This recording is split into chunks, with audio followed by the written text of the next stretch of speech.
to the next objective.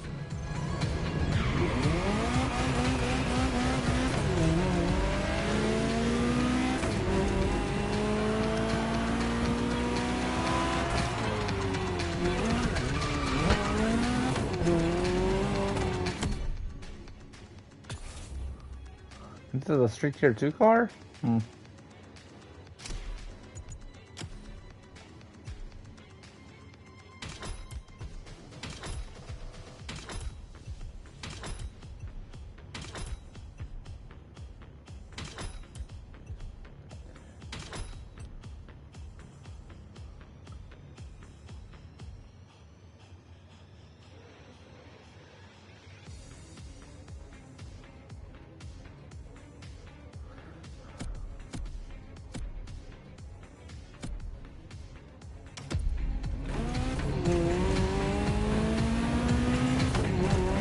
Is all about luxury cars.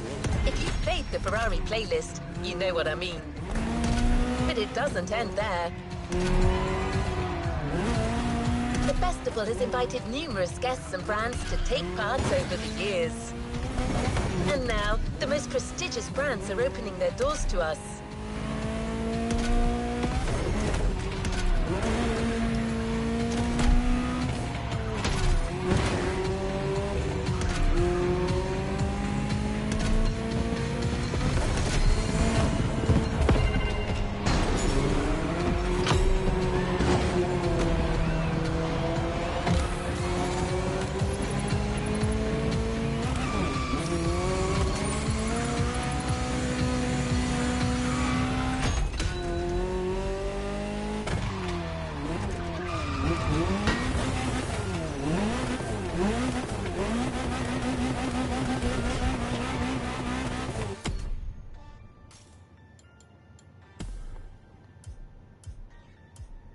New challenges unlocked.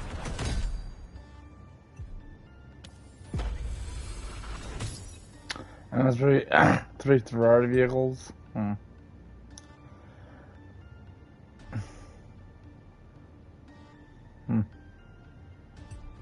you get a lot of money from that.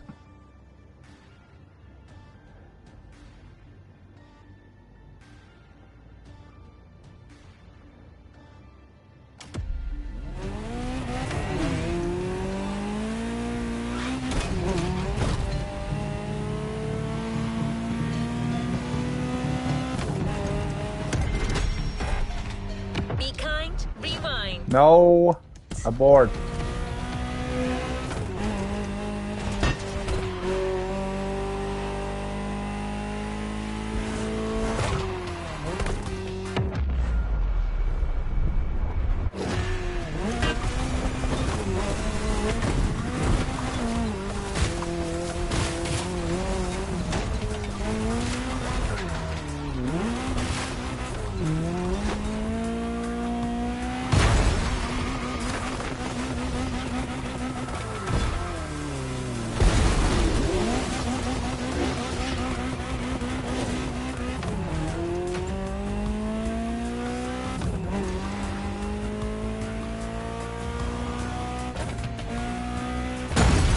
Shame in trying again.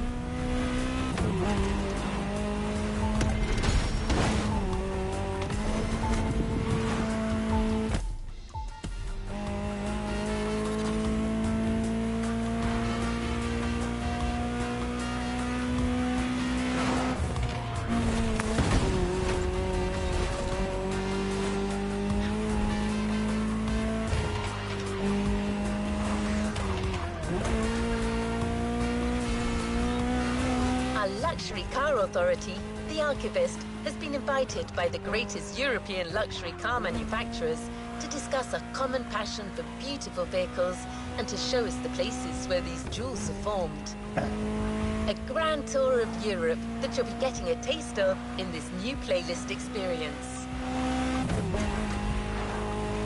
Onto the container. You'll discover everything this voyage was about.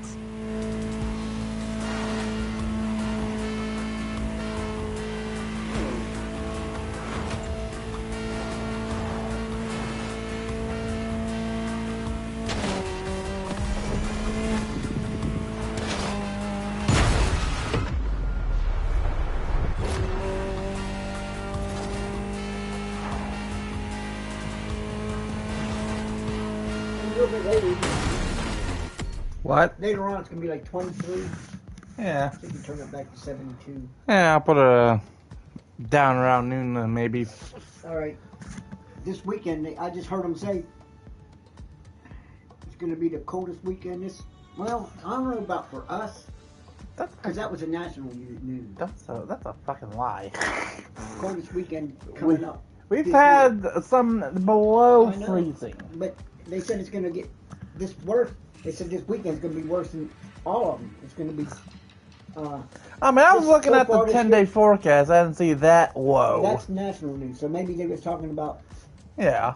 Upper East Coast. Probably other places besides us. Because I was looking at 10-day forecast. I don't think it's going to be that, Yeah.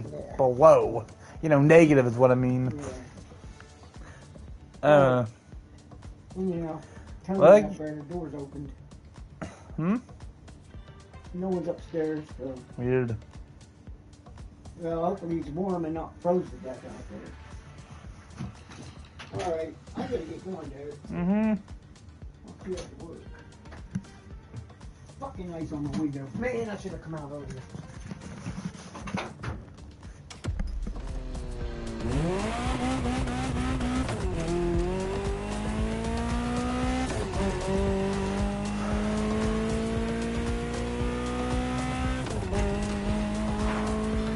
Sadly, you don't get a car from us, just money.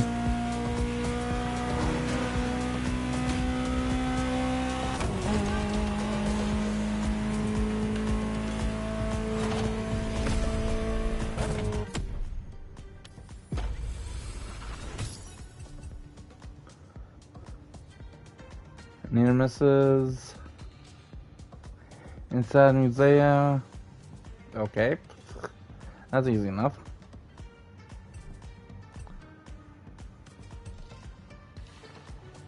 Speed traffic 62.1 above the objective. With all vehicles exposed in the drones. Oh, okay.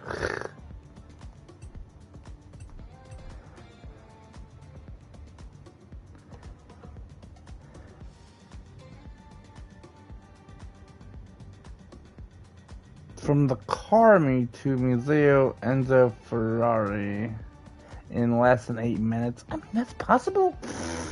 So, okay, 10 minutes. 5 different escape feats.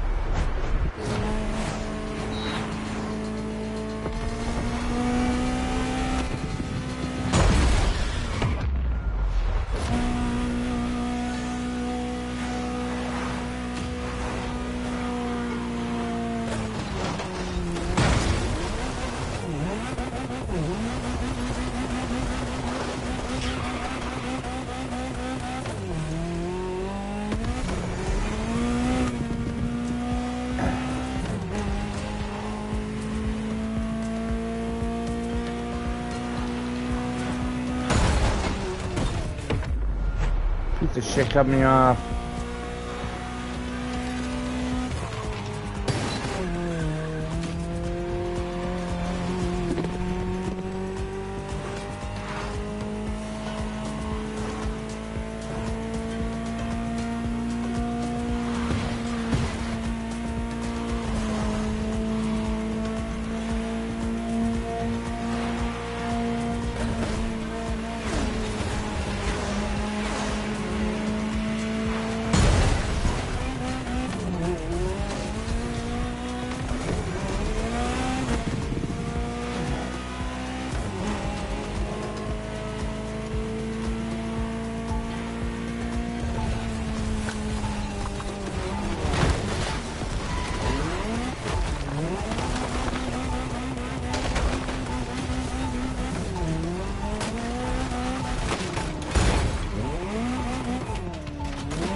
As the MOTORFEST archivist, I had the privilege to be invited by prestigious European car manufacturers for a special visit. This was the beginning of my European tour, and the starting point for your new car culture experience.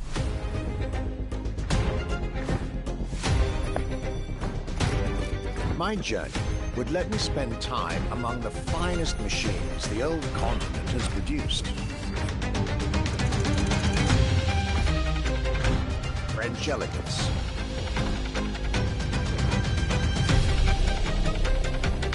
German peak engineering. Welcome to the Porsche Museum.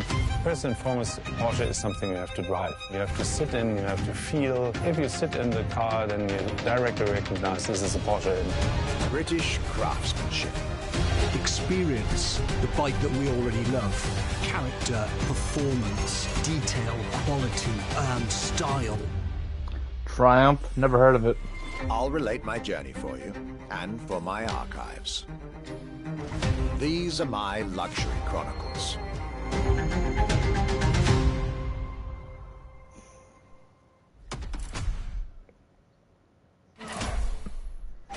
The voyage of our archivist.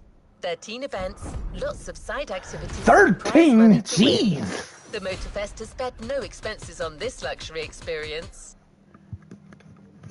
I didn't expect to be that much. Jesus Christ.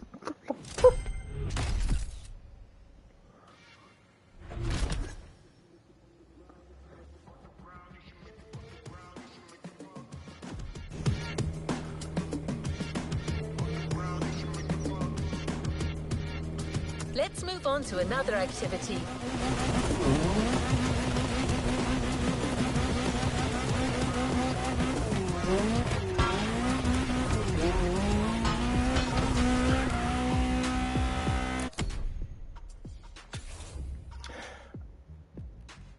Do I own that vehicle? I don't remember.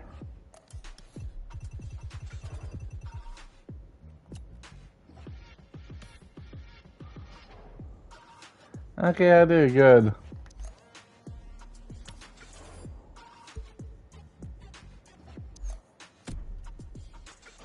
What is this? Okay.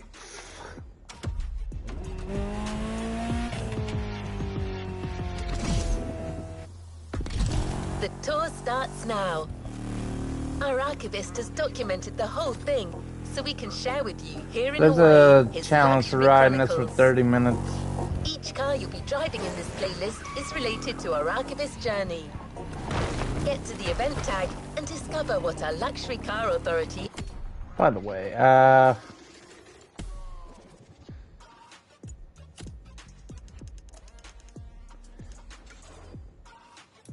I'm putting ABS back on. has in store for you.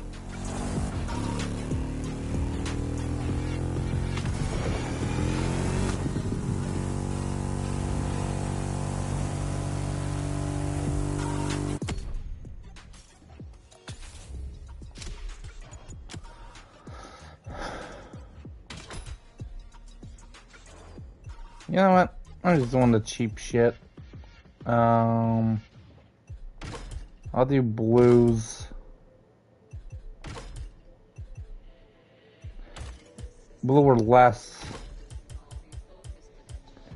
It's not like I'm gonna use this fucking full time anyway.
Genti Aquilon? I've never heard of the Genti anyway.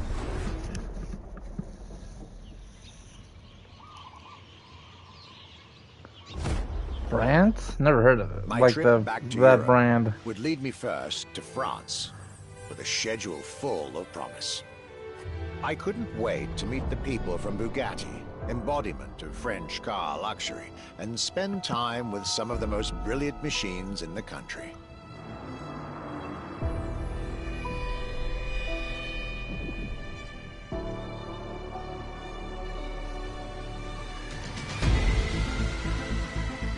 But my very first meeting was with an equally interesting manufacturer and a rather peculiar car. Genti Automobile and their first creation, the Aquilon.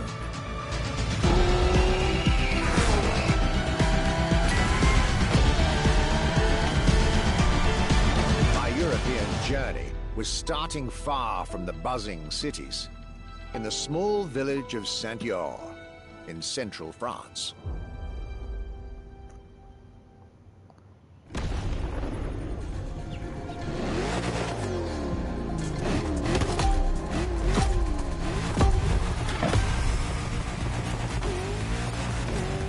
Beat 453.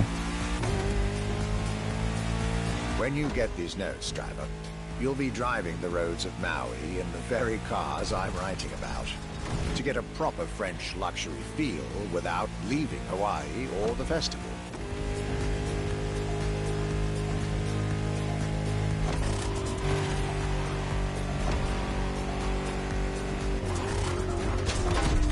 We'll get it this time.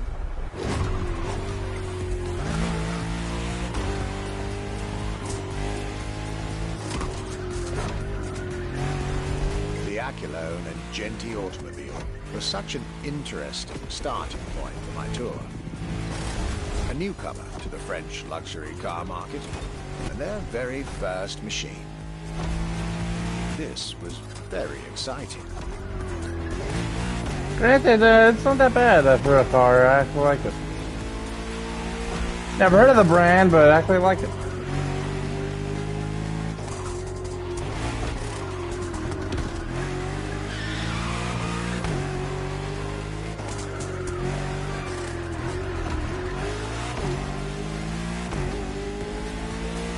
I got to learn everything I needed to know about this car. A car born from the passion of a creator who dreamed of building his own luxury hypercar with 4-figure horsepower and an unparalleled power-to-weight ratio from scratch.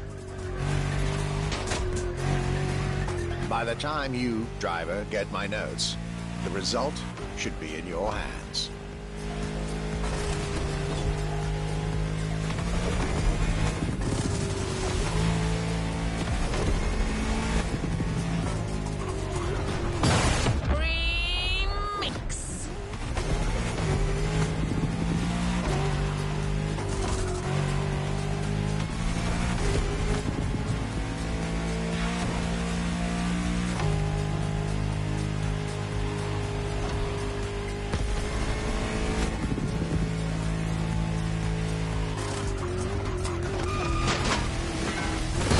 Dude, man.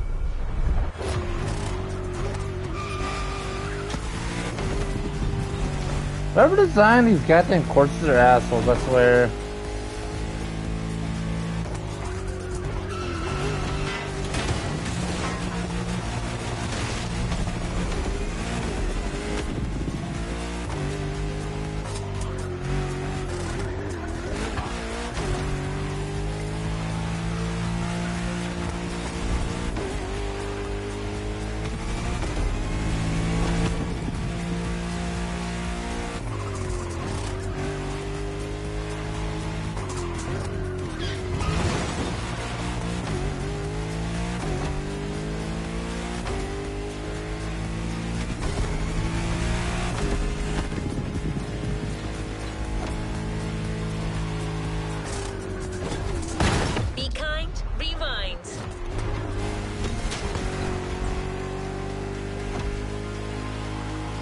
Whoever's the dickhead who put that in these things in the fucking way, I'm thinking shot. I don't care. Fucking bitch.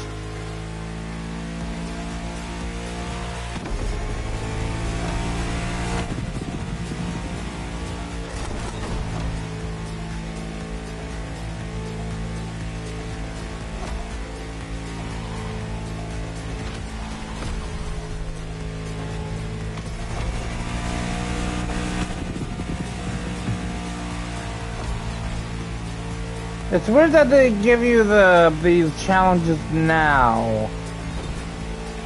Usually you have to beat the playlist to unlock the challenges. Excellence, rarity, and soul. The Accolade by Genty Automobile.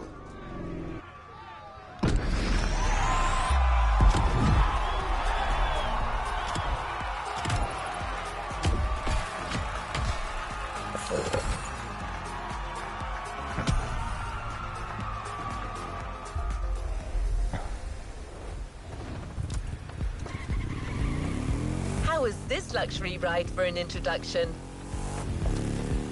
For the next event of this playlist, we're going deeper into the French luxury car market. Get ready to hear everything about our Archivist's second stop.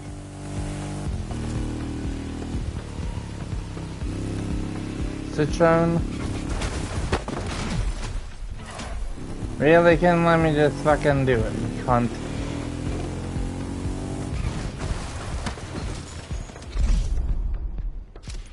Yeah, I was going faster. Usually you fucking just do the damn thing. Why the hell?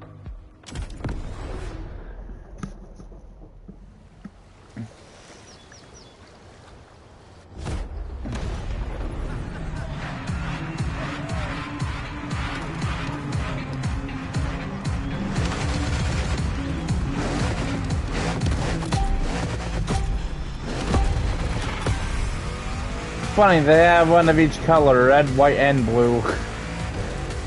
Because of the French colors.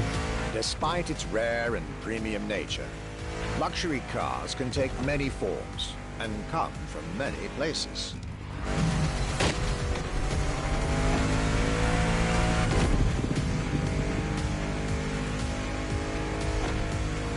Of course, they often come from well-established luxury manufacturers, and I was about to see a lot of these on my journey. But my visit at Genty has shown us that a luxury car can bloom from the vision and passion of a single person. And today, my second stop in France has shown that luxury cars can also come from manufacturers that usually keep their distance from the luxury world.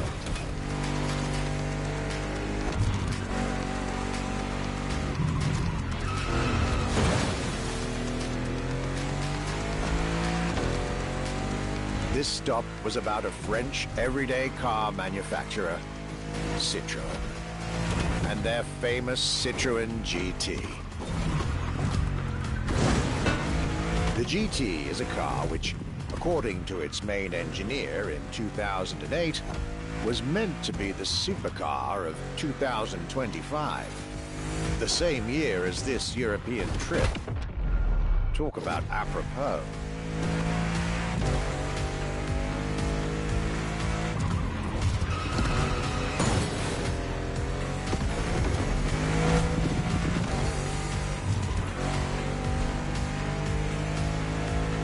This car was originally made for a video game, but it had such an impact that they decided to make it a reality.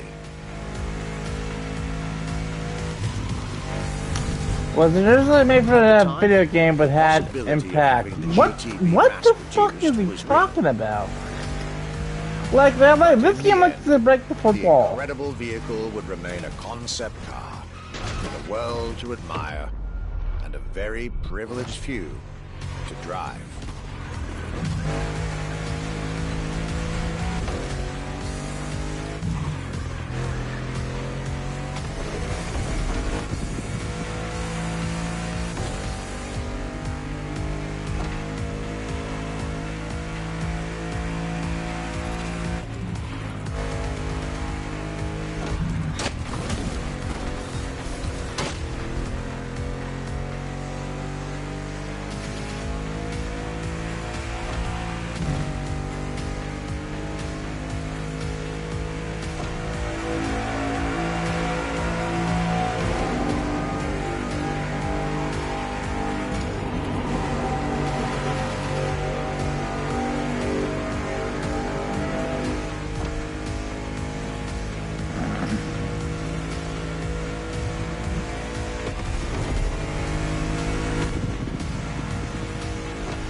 sedan and this Citroën GT, my tour was off to a great start. And it was only the beginning.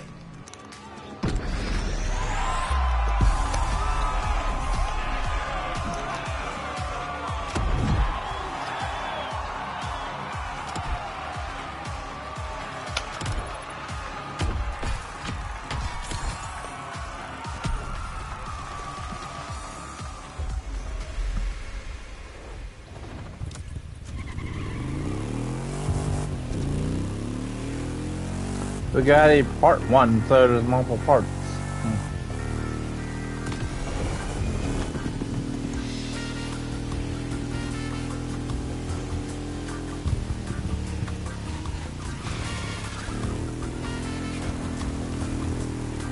I drove through a tree.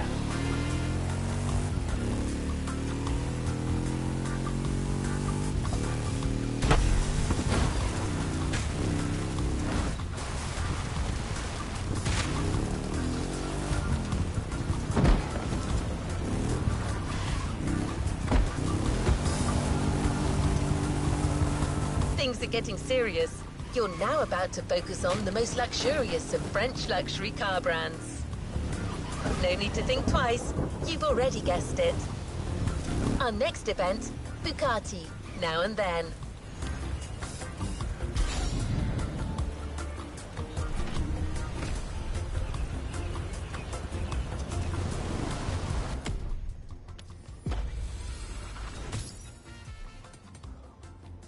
Four more to get the Ducati Monster 1200S. Rumble and tumble backfire.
New challenges unlocked.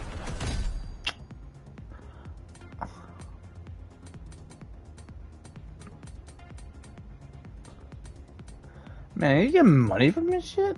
Huh. So this whole playlist is just for money, really. Money and CC, really.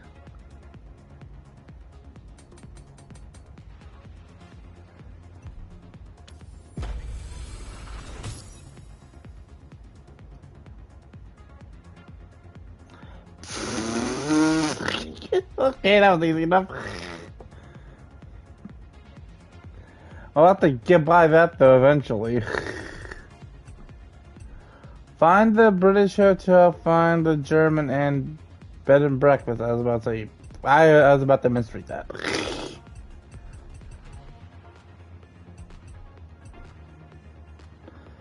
Win French Dreams in less than a minute and 30 seconds. That's fucking easier said than done.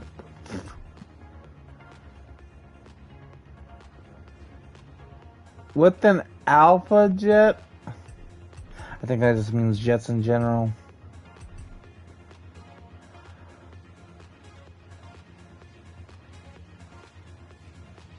Without touching off-road. Kind of weird that you said that, because isn't the road by the fucking container fucking off-road? So...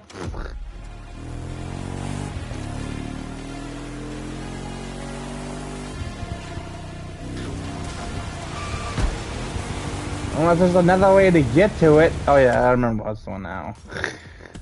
I wanted to look at the bike playlist. Because this is what I'm working on in between playlists.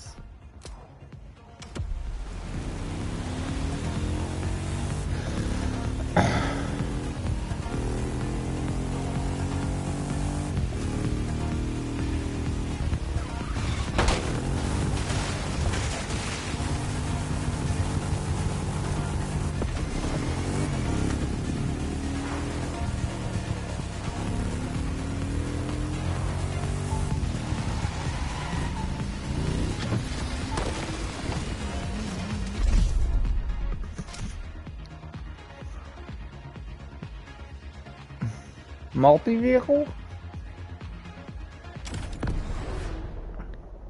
Bugatti Type 57 SC. Time attack.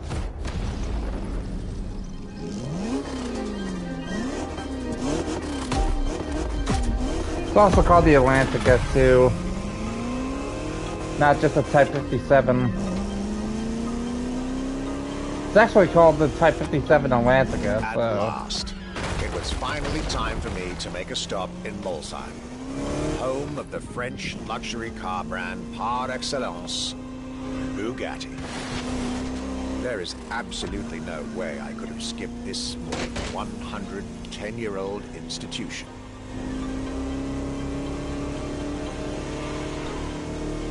You know what's annoying is whenever you're dragging rocks, your fucking sword is shaking. As I got to spend some time with the legendary machine that is the 1936 Yeah, this car kind of sucks. Type to 57 drive. SC Atlantic, designed by Jean Oh, Bugatti, Atlantic, whatever, same one shit. of the most beautiful Bugattis ever made. A car that embodies Bugatti's pioneering spirit and passion for perfection. And I couldn't read all of it because it was just went by too fast earlier. That's why I didn't see the Atlantic part. Countryside roads of France.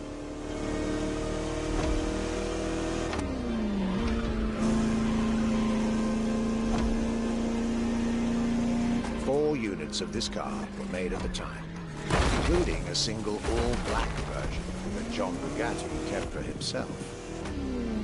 Unfortunately, its whereabouts are a long-standing mystery, as that particular vehicle disappeared during World War II. Probably stolen. Or did she?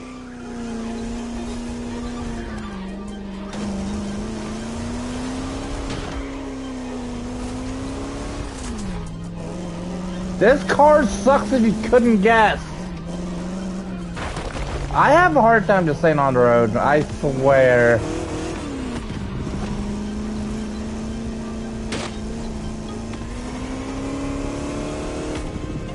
It looks beautiful, but it drives like shit. Usually I'm not this bad at driving, but fucking Christ, man, I cannot drive straight. Like, it is really hard to drive this piece of shit.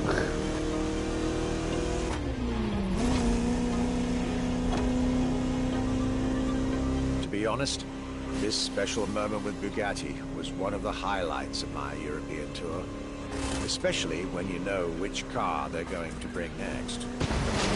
The Chiron? Evo? There's a lot of different ones that could be. Oh.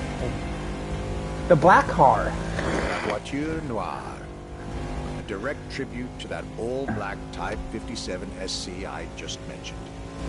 One of the most beautiful and most expensive cars in the world. In my opinion, Bugattis are just overrated. Exclusivity. I don't hate Bugattis, I just think they're just way too overpopular. A car that is undoubtedly a worthy successor to Jean Bugatti's personal masterpiece. I'm pretty sure the man would have loved to see this. Anyway, for me, this was the perfect end to a perfect day.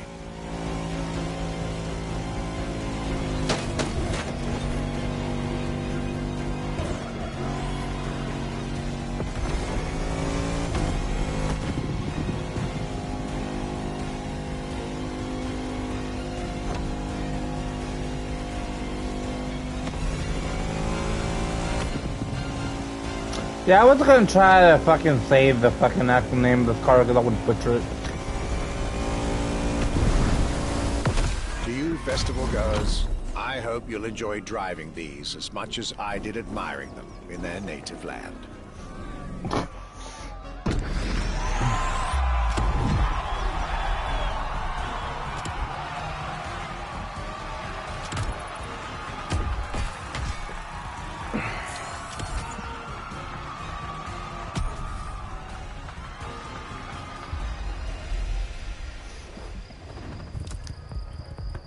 Part 2.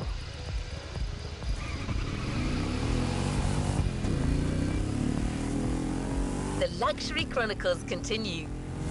No shit, there's still like 9 left. One last French spin with a luxurious yet very intimidating car.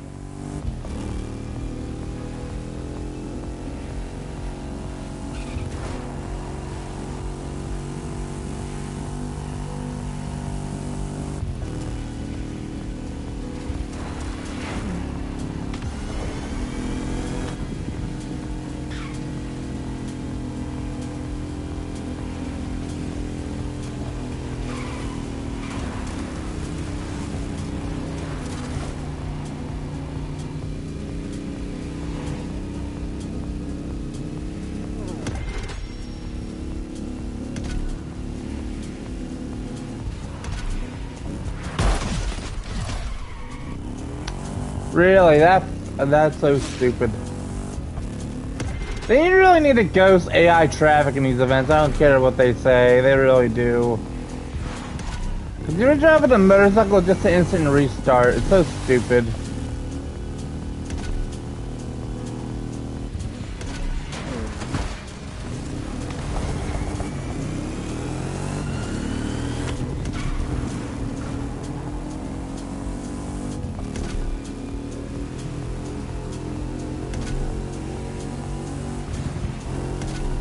Definitely didn't beat it. Okay, I did. I think I would.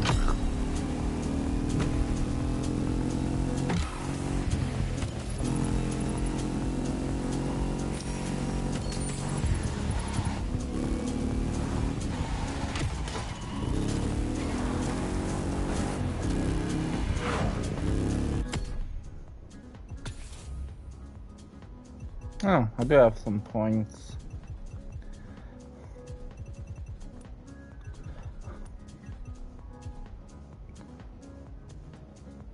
Wait, where was it? Oh, I got everything in here. I guess put points into that.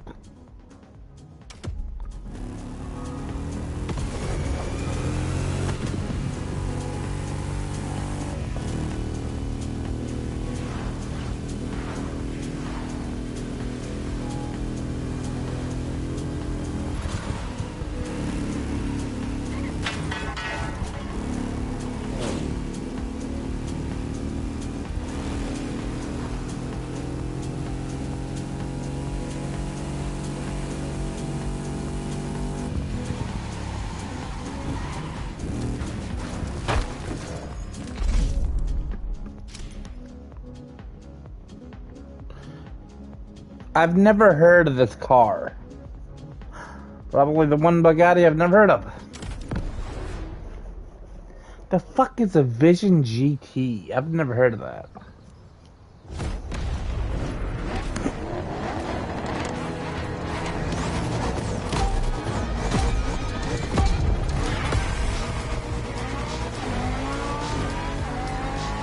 Day 4 of my glorious French sojourn. I was staying at Bugatti's for another day, and as the icing on the cake, Bugatti served me one last exclusive piece of art on a plate.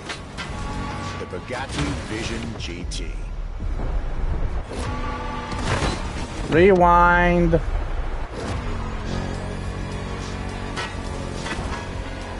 Whoever put these things away is a dickhead.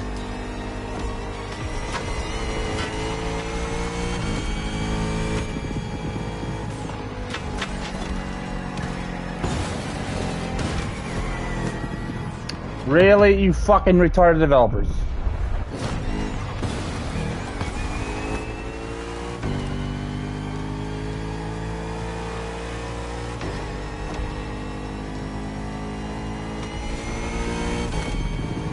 Why are they so goddamn fast, man?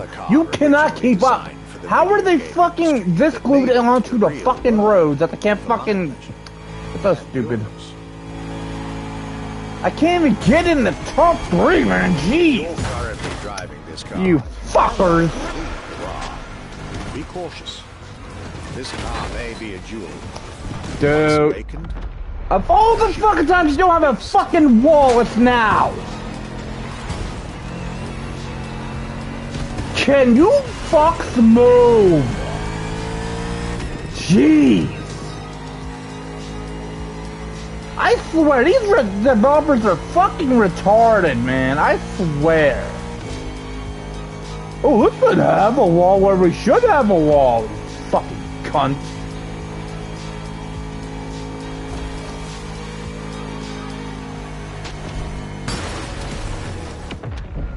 This game is utter fucking trash.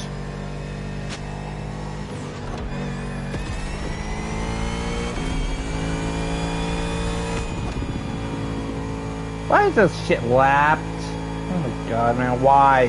Why can't it? I hate fucking lap races. I prefer sprints. Point A to point B. I hate fucking circuit races. I'm not a fan of them.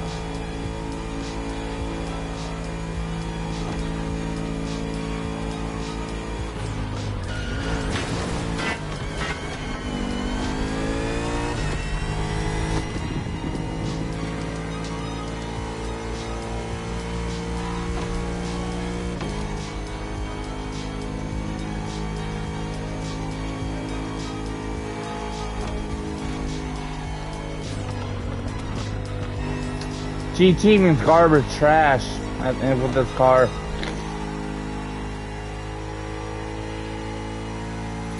I don't care if I get 8. I fucking don't. I don't like. I'm not a fan of these car brands. Like, I think they're way over fucking rated. Oh, let's have a 2-parter for this shit. Why can't it be a one and done? I know why. Because they're a fucking French studio. They like to suck each other off. That's why.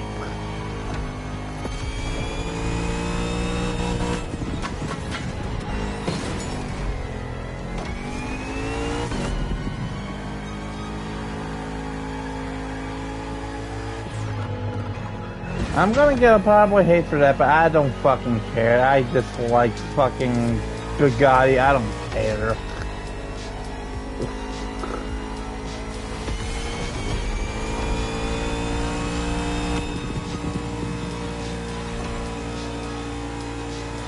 Way overrated for a car that's just fucking mediocre, if you ask me. I don't care.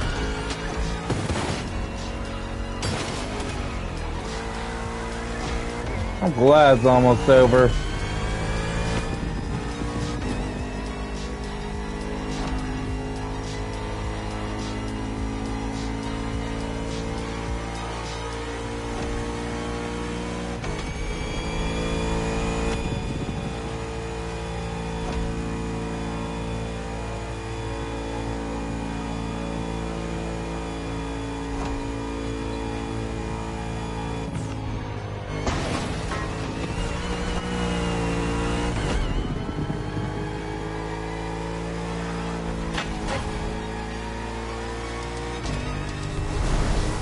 France, they're more interesting than the BMWs. And the French section of my tour were coming to an end. Good, fuck off. I hate the French. That's a fucking lie.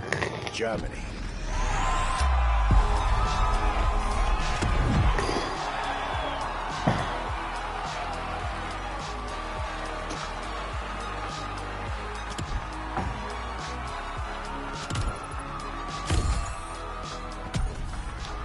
Ugh.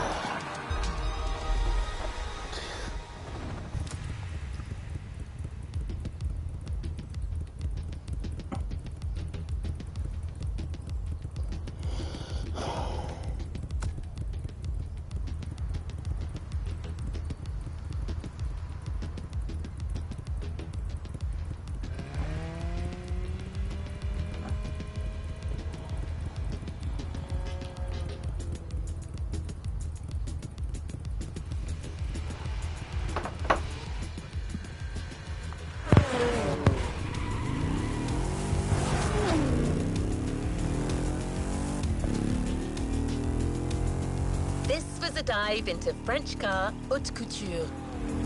You're now entering the second part of this luxury vehicle experience, still narrated by our archivist. So next stop, Germany. A very special German car has been prepared for you.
Porsche, of course. It's the most famous, German brand out there. I think the most, right? Well, there's BMW, but I mean, like, luxury cars, not fucking... BMW isn't really a luxury brand, more of like sedans and all that. I would not call BMW luxury. After a marvelous French introduction, I was now flying to Germany to pursue my work on the European luxury brands. I was expecting great things from the upcoming meetings. This leg of the journey was a promising one, as I was about to meet my esteemed counterpart at Porsche. My name is Frank Jung, and I'm responsible here at the Porsche AG for the corporate archive and the car collection. The archive is kind of the memory of the brand, the memory of Porsche.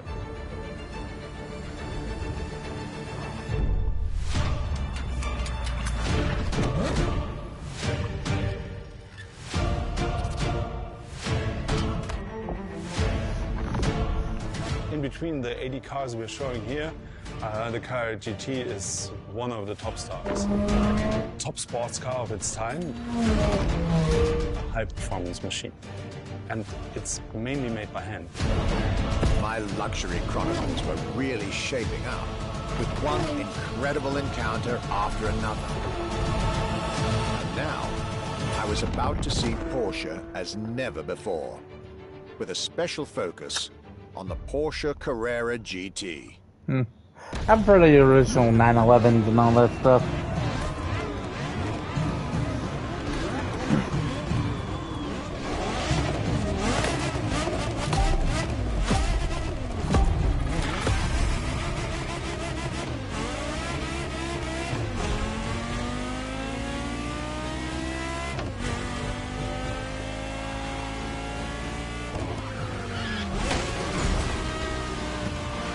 Talking about German luxury cars without talking about Porsche would be nonsense. Exactly. It is one of the names that belongs in the pantheon of luxury car culture.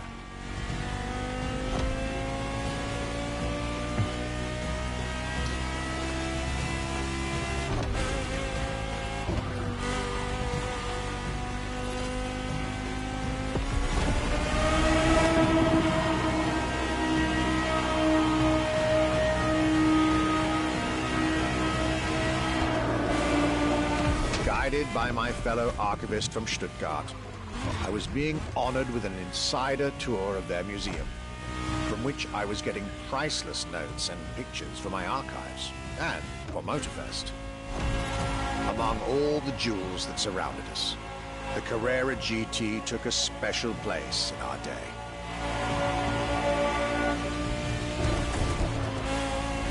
A car born from a streak of Porsche victories, made to compete with the greatest. Top sports car in the 2000s. Dare I say, one of the top sports cars of all time.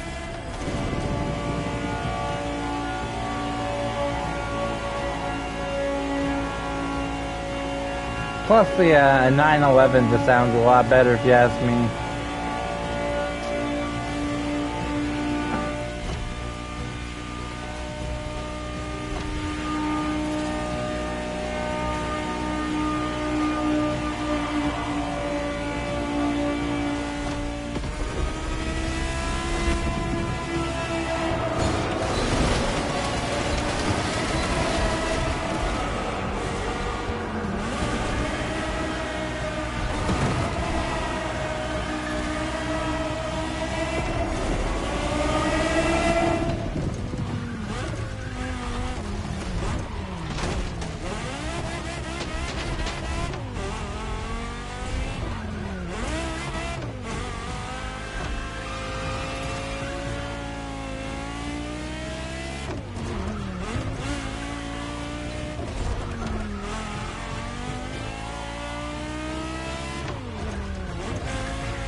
What a car.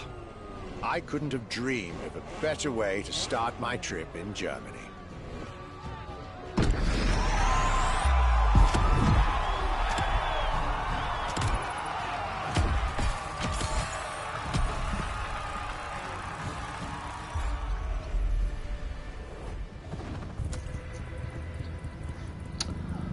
Apollo Automobile. I've never heard of that brand either.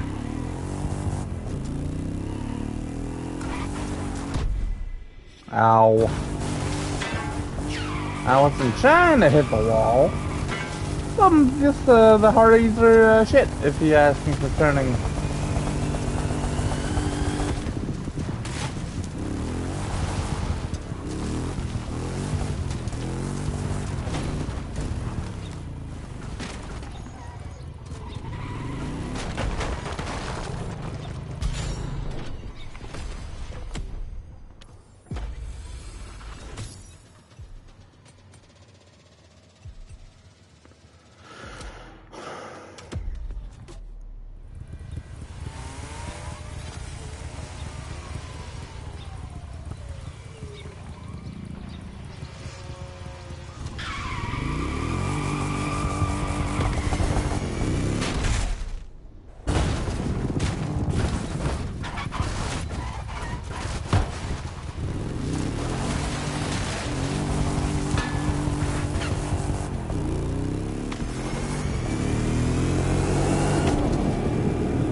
when it comes to German luxury cars.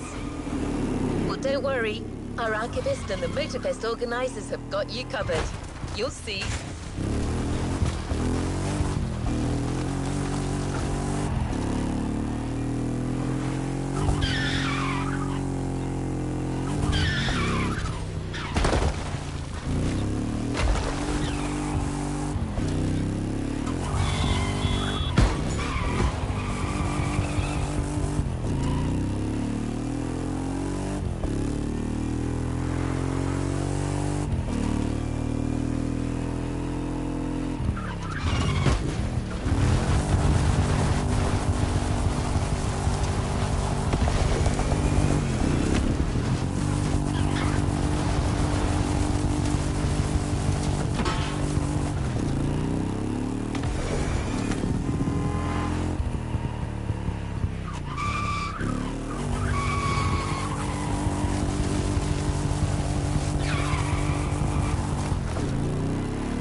Yeah, I can't do that because you need to pay for it, and I don't have the money for that shit.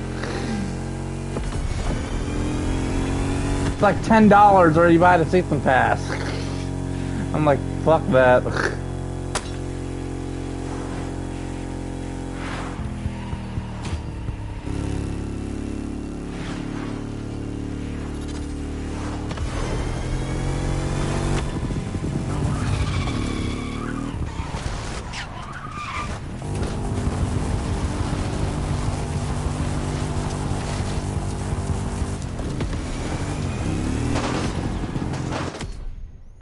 What am I at with that challenge anyway?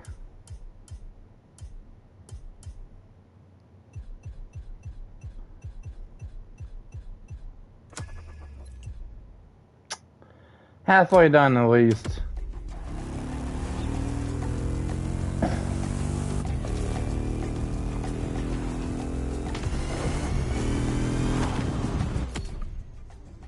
I got 1 point over 1.25 mil, so far I made like 250K.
Luxury Chronicles Europe, Germany. Second stop, Apollo Automobile.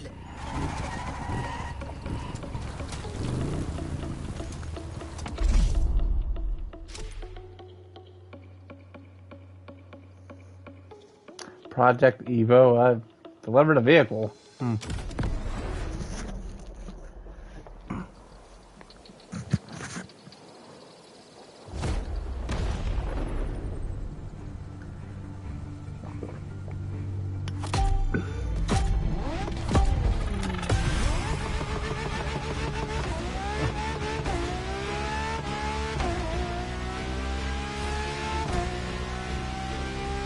My Germany tour is officially on.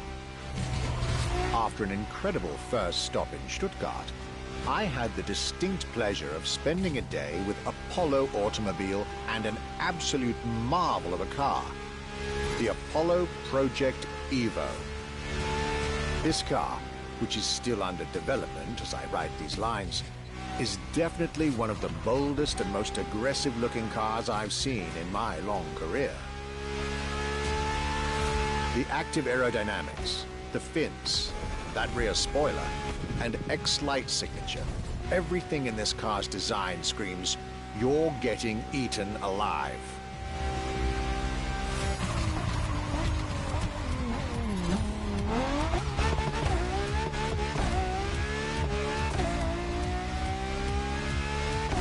And this interior, you really have to see it to believe it. Nothing short of a superhero car.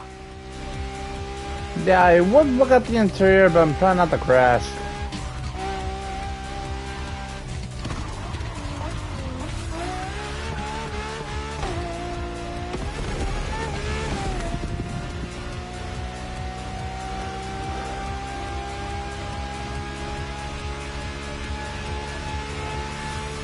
There's only one existing prototype at the moment. The one I just got the chance to discover.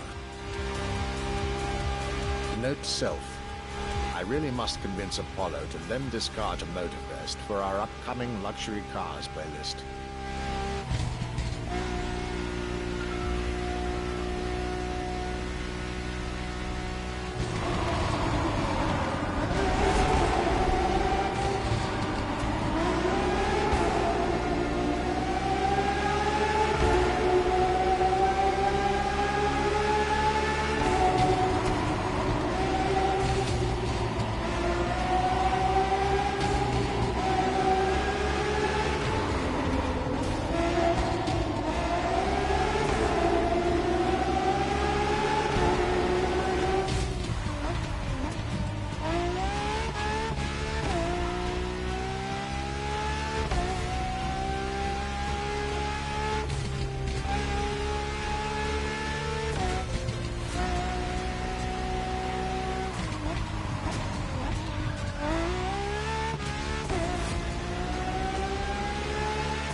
Luxury is elegance, fine materials, and high-precision craftsmanship.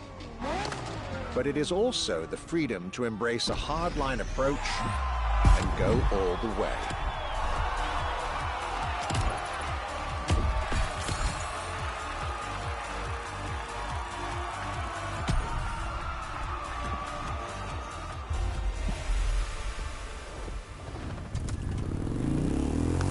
Audi.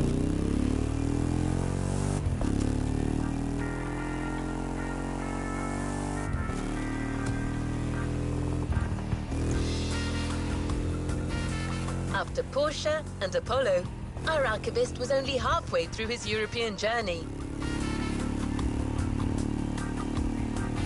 In the next event, we'll hear what he had to say about his seventh stop, a day at Audi, with a focus on a luxury racing car. Get ready to step in the world of gentleman drivers.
R8 LMS GT2.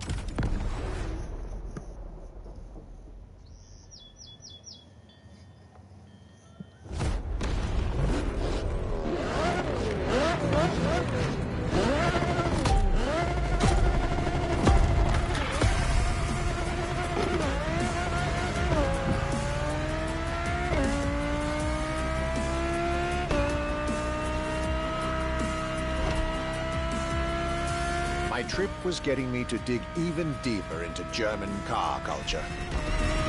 The people from Audi were now expecting me in the beautiful town of Ingolstadt in Bavaria.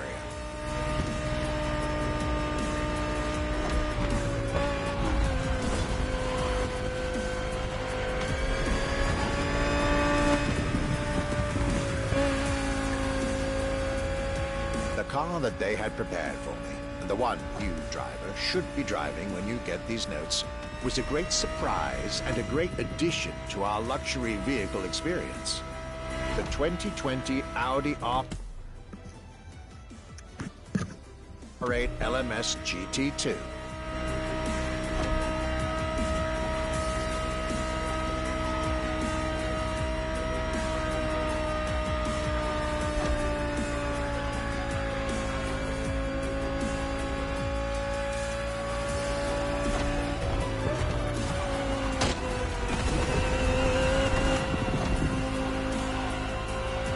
True racing car, as it was built for a very specific Grand Touring competition, the GT2 European Series.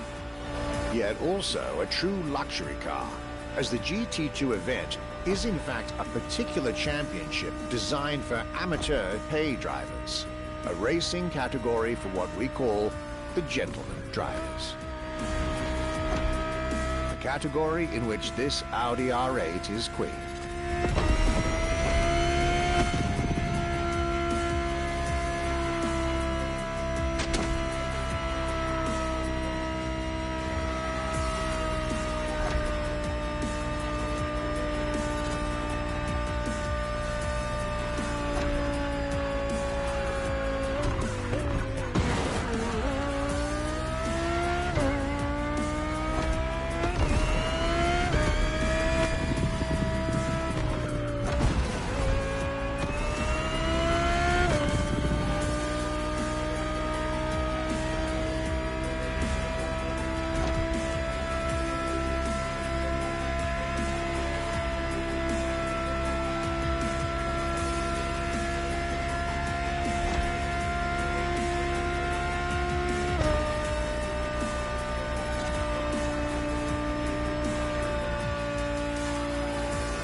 Actually, I like this car though.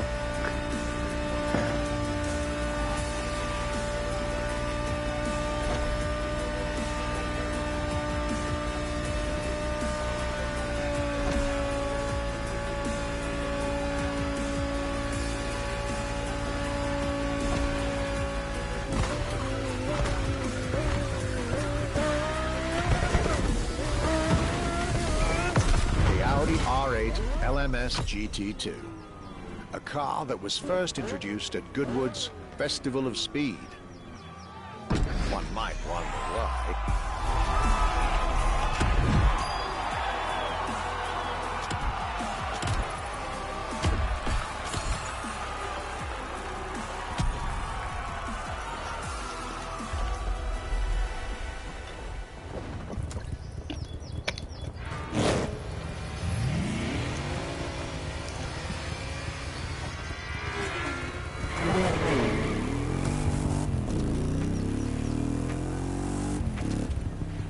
I wasn't even paying attention what the next one Welcome is. back. For the next event of our Luxury Chronicles playlist, the Archivist relates his stop at Mercedes, and you'll get to drive yet Mercedes. another extremely powerful car. Looks like luxury often goes together with mean performance in Germany.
AMG 1.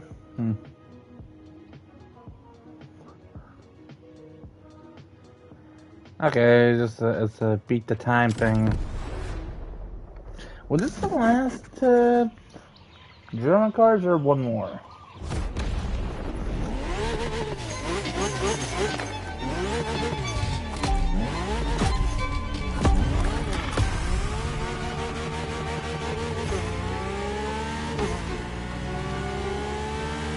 My last day in Germany led me to Mercedes for yet another thrilling ride.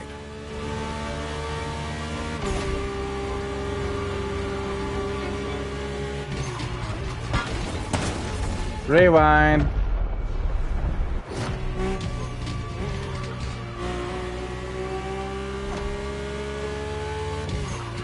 My ultimate appointment in this country was set with the breathtaking Mercedes AMG 1. The one and only, as Mercedes would say.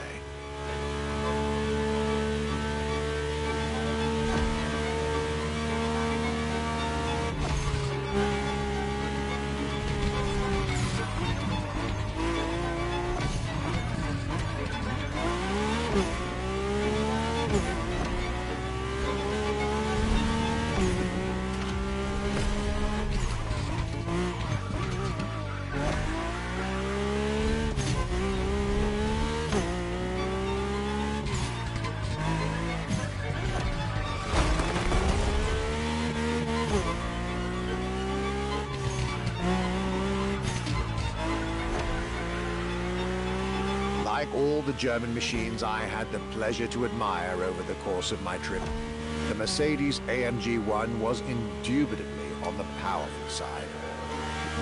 That's an understatement, as the One was built from the dream of bringing Formula One technology to the road. A dream that was meant to come true.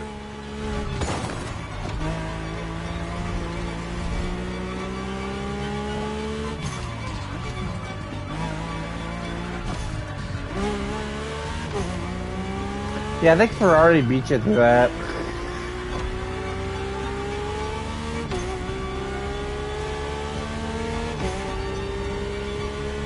I'm pretty sure they even said their cars were built with F1 tech.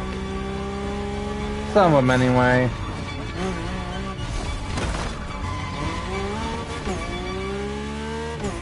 Everything in this car screams Formula One. Powertrain, materials, interior. And I believe world champion Lewis Hamilton himself helped Mercedes in the development of this car.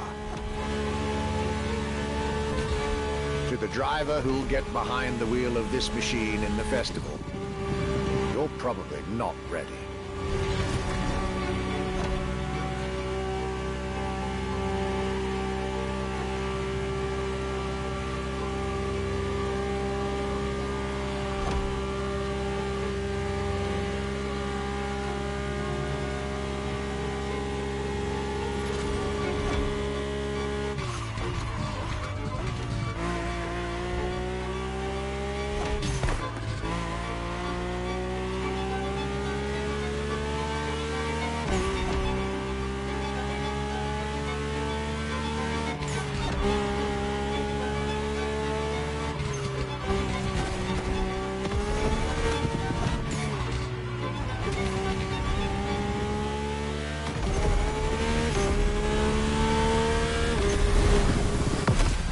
German trip was ending wonderfully with this Mercedes AMG 1. I was content and ready to move on to the last part of my trip.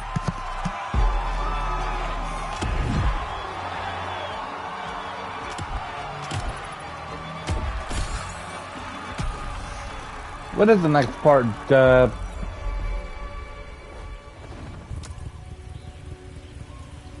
Britain? Huh. Oh. Triumph. I think those are motorcycle people, right? Clean my glasses real quick, they're fucking dirty.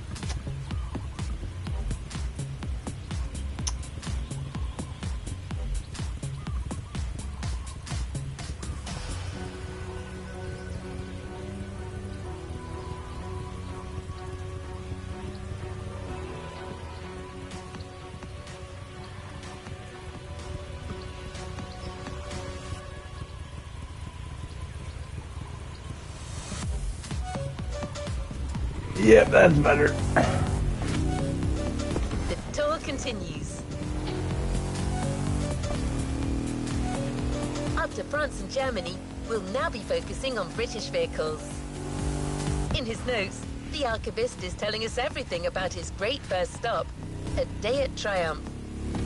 That's correct. Our British luxury culture section starts with motorcycles.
You are. You're going for a nice and chill ride. Pay attention, find your way, reach the destination. Ah, so it's like one of the picture things, right? All the clues, yeah. Rocket 3R. Huh. After a roller coaster of a trip through France and Germany, my luxury car pilgrimage was bringing me back to my home, Great Britain. My first encounter alone was enough to justify the trip, as I was about to meet yet another fascinating individual. My name's Stuart Wood. I'm Chief Engineer at Triumph.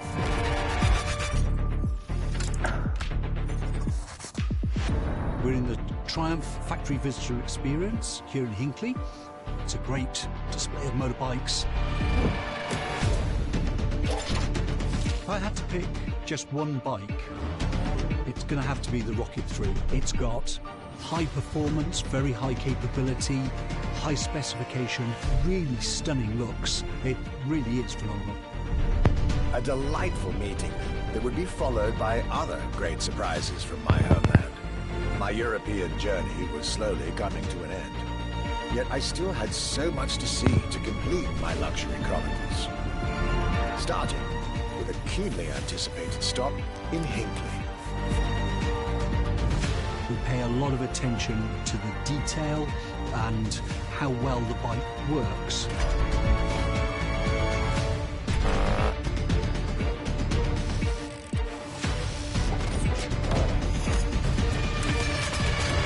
And a special rendezvous with the Triumph Rocket 3R.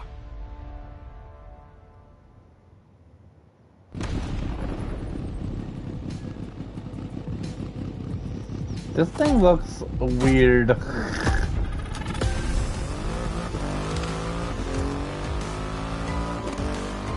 cloudy grey skies and damp asphalt. I was back home, no doubt. And I couldn't be happier.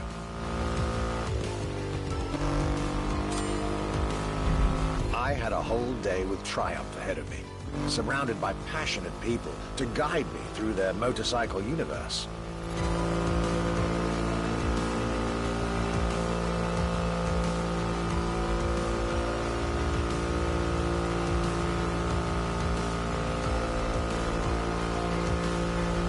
It tops out at one. I was about to say, man. Stuart Wood, concept engineer, had shared with me everything you could ever want to know about Triumph. Their 100 years of existence, the attention to detail, the perfect combination of performance and visual design. Hold up. Fascinating. Is it farther? Yeah. The rocks got me confused. I was like, no, it has to be closer to the sign.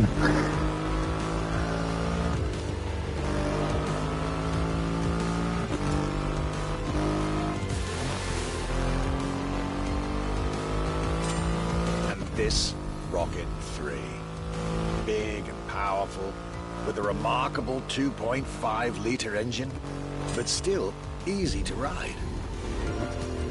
An extreme motorcycle with a huge presence. A Triumph bike through and through.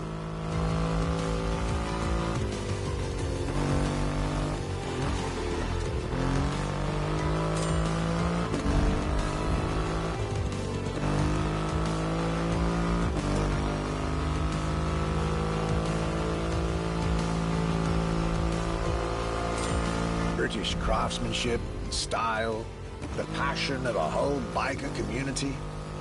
This was shaping up to be another highlight of this European trip. All I could do was enjoy the moment.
Raw performance has never looked as good as it does on a Triumph. I believe that's what they call character.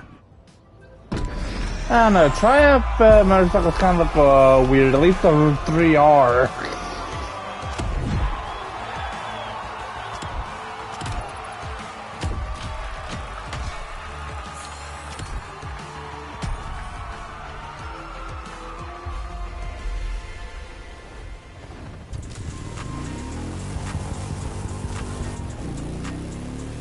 Our McLaren. luxury car exhibition moves forward with another iconic British manufacturer.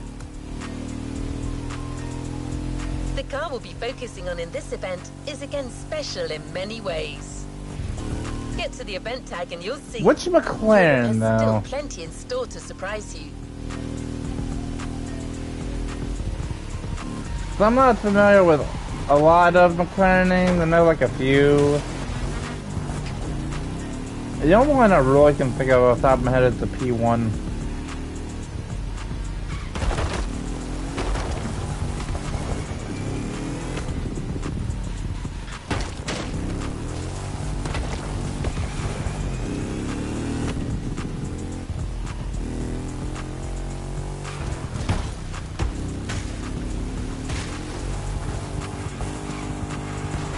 Okay, don't go bear.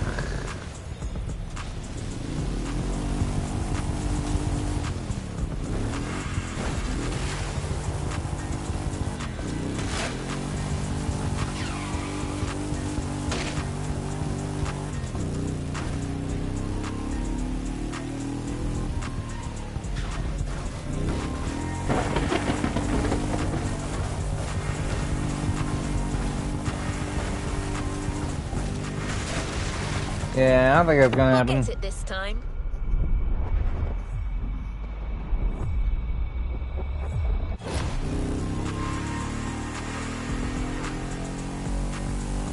I ain't worried about it anyway. I think that might be the last emblem I needed. Cause I got like I was missing one, I think, right?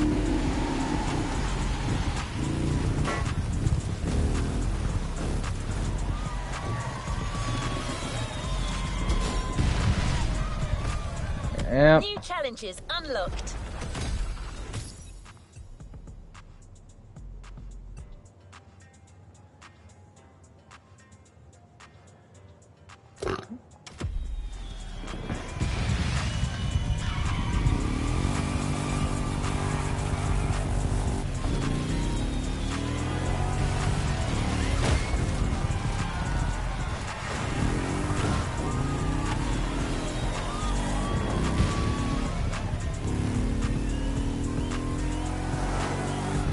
I still need to do the Red Bull playlist, I just remembered.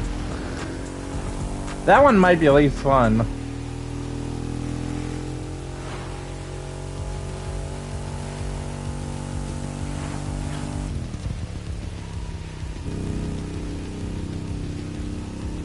I forget what else I need to do. I know I need to do like the street one up here. I can't do that. The 2 Red Bulls. And that's for like new playlists as well that I've never done yet. I've done this one before in the past, but I'm saying I do it. I think I've done this one, but I've never done the Off-Road Addict 2. I have done this.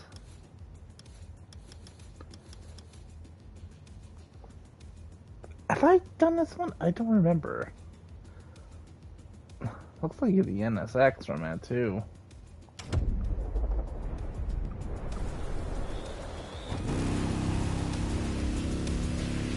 And I'm doing the fucking Donk vs. Lowrider for the last fucking playlist I ever do.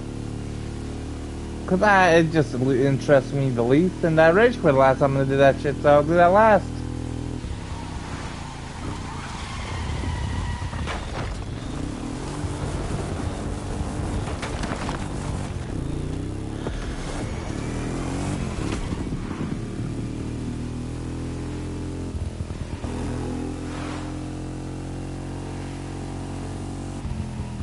How close am I with this fucking shitty thing?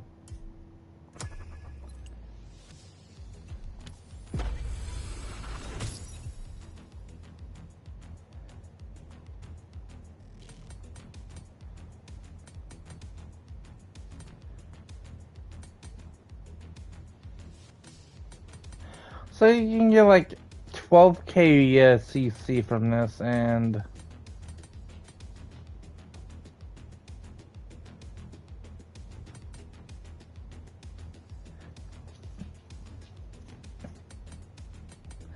so you can pretty much get 2 mil if you do all the things for bucks. Both from completing the playlist and getting all these rewards here.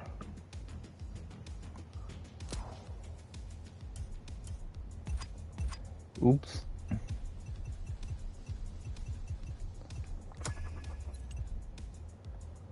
Oh wait, less than 3 minutes left.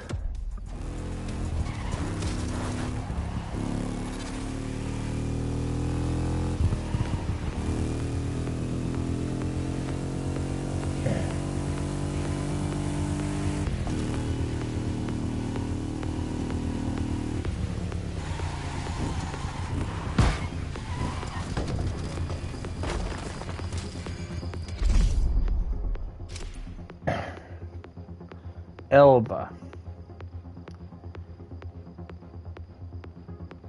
Huh.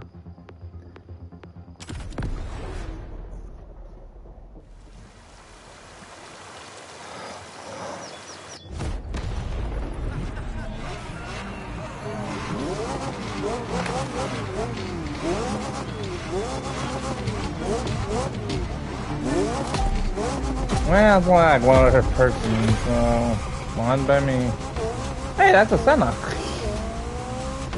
My next British stop was McLaren, with the most exclusive McLaren there is, the Elva. The extreme expression of what a McLaren car can be. Fifth in the McLaren Ultimate Series, a line that encompasses McLaren's most advanced design, engineering, and performance. Like McLaren says, the Elva is a car that needs no destination, designed to deliver nothing but the purest possible driving experience. It's not really that fast. Light, powerful, split-second agility, with no roof, no windshield. This is a car that plays with your senses and builds a connection between the driver, the car, and the elements.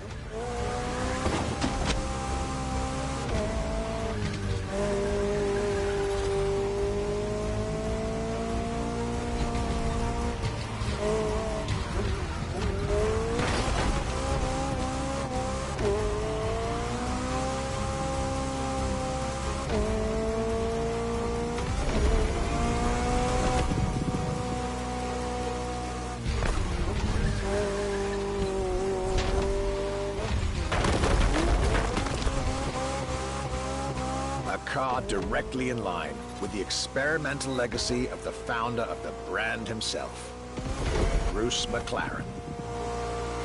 Renowned driver and engineer, always looking to push aerodynamics further. The Elva is a beautiful tribute to that heritage.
The time for this detour at McLaren, but I was so glad I made the trip.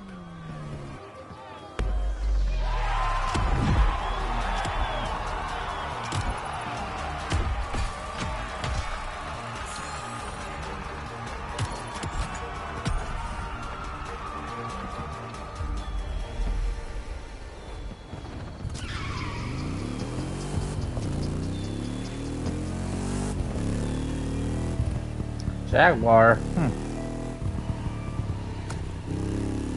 Jaguar is a brand that is hard to go around when it comes to gorgeous British cars. You say Jaguar? That's why it had to be part of How the this fuck do you talk? The car that we've selected for you now, the Jaguar CX-75 concept. Okay, you just need to stop talking because you don't know how to pronounce names.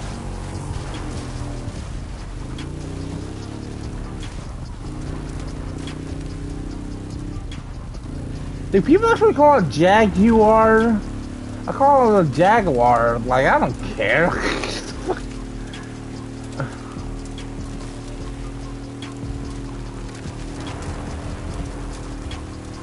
Well, I expect, I think the AI is British anyway, and they can't really talk. That's fucked up, I know.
Summit activities on a bike.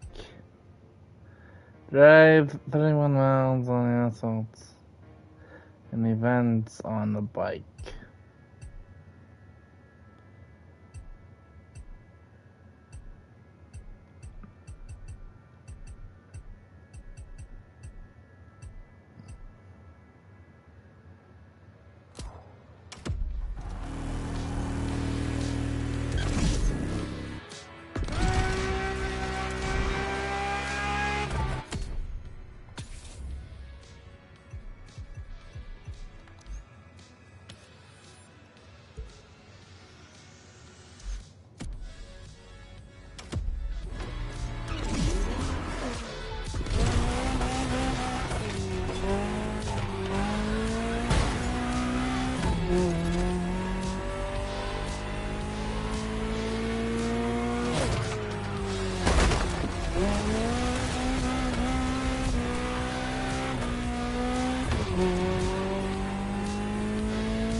How many's left in this playlist anyway after this?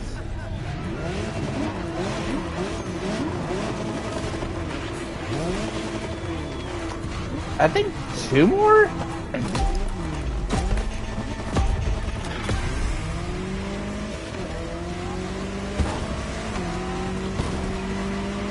The Jaguar CX-75 concept.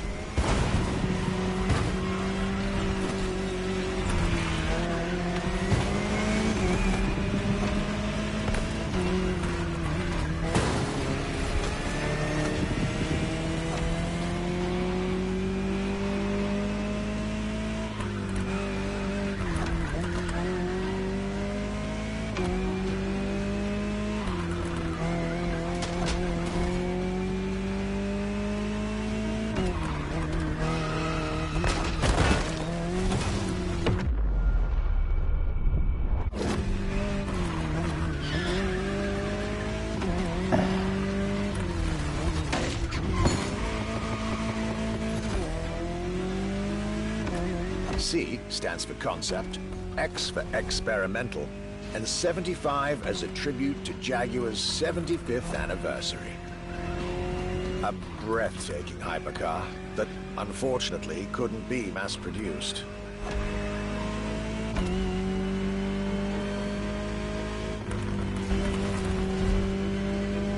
Why exactly?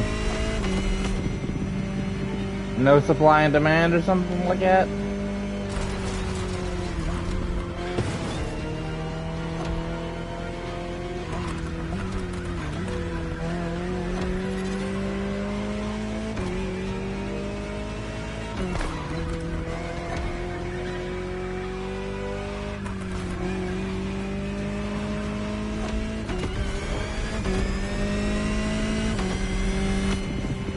Yet this prototype alone is quite the celebrity in the luxury car world.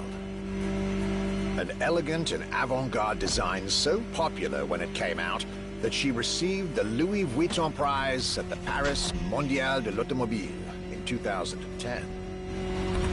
Star of the 007 movie Spectre, along with her co-star, the Aston Martin DB10. Another British concept. Quite the life for a concept car, isn't it? Isn't the DB10 also in this game? Or am I thinking of the DB5?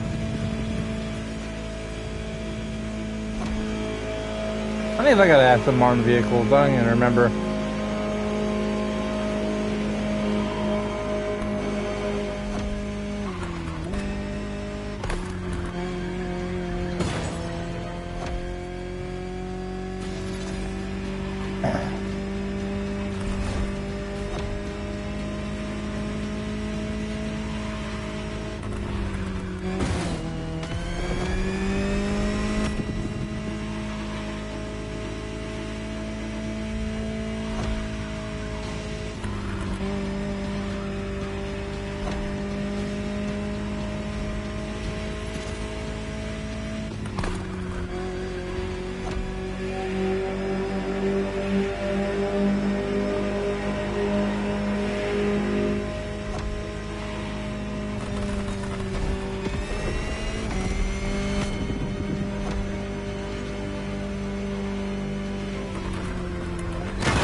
I'm glad that still counted.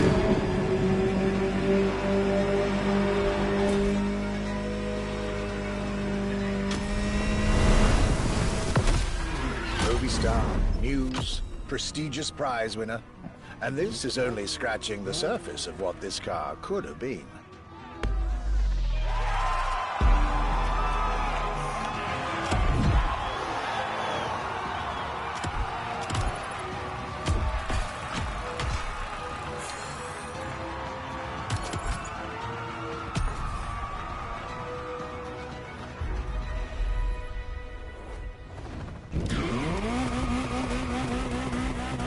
Luxury Chronicles, new chapter. You know what to do. Bentley. Drive to the tag and get back to your European journey with another pillar of British luxury, Bentley.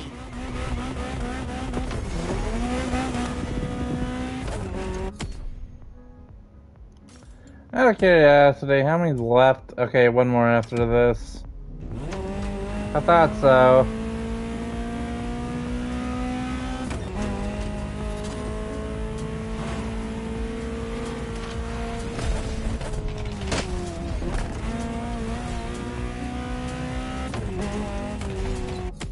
I didn't know that was a thing.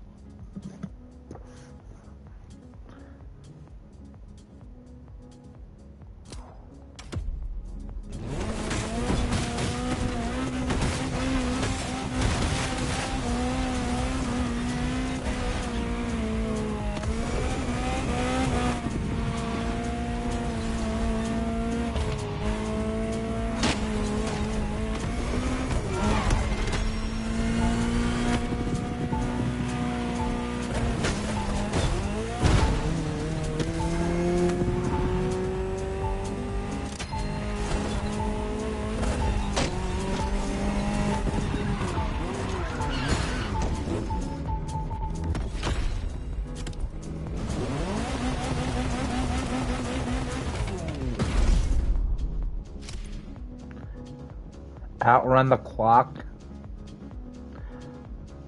Moliner Bacalar? What the fuck? What the hell is that name? The hell?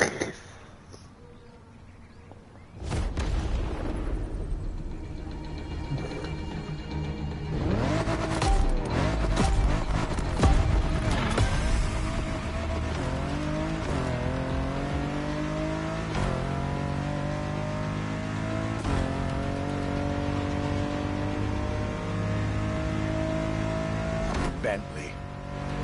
Could I really go on a tour of the greatest luxury car brands of Europe without stopping by this prestigious manufacturer's headquarters in Crewe? I mean, you could. Impossible. So, there I was, at Bentley, face to face with splendid machines. And notably, the Bentley Mulliner Bacalar. The Bacalar is gorgeous and impressive from afar, but also incredibly well crafted from up close. I was dealing with the elite British luxury and design refinement there.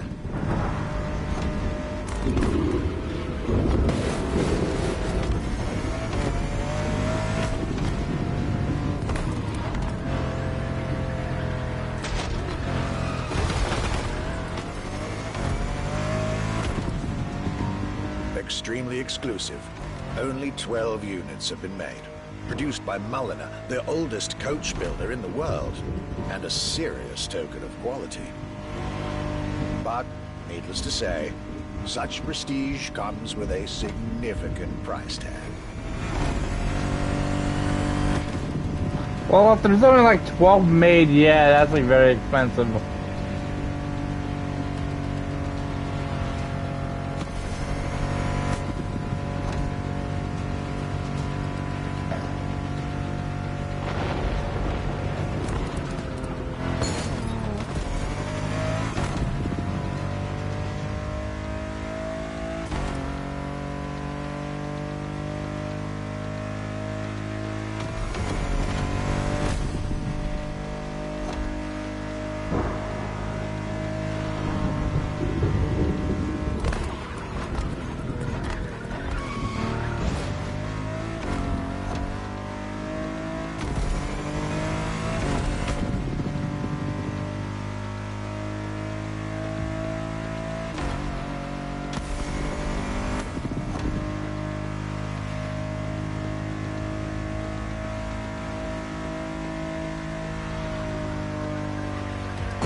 Just like this beautiful day with Bentley, my trip was slowly coming to an end.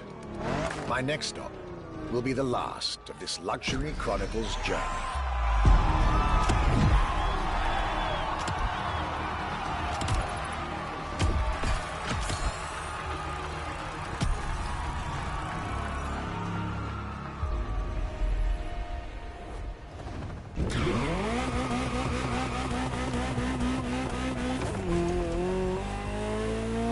Here we are, the Aston final Martin. event of this grand luxury tour.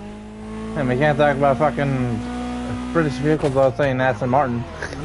Or Mini, but Mini Coopers aren't really that luxurious, so...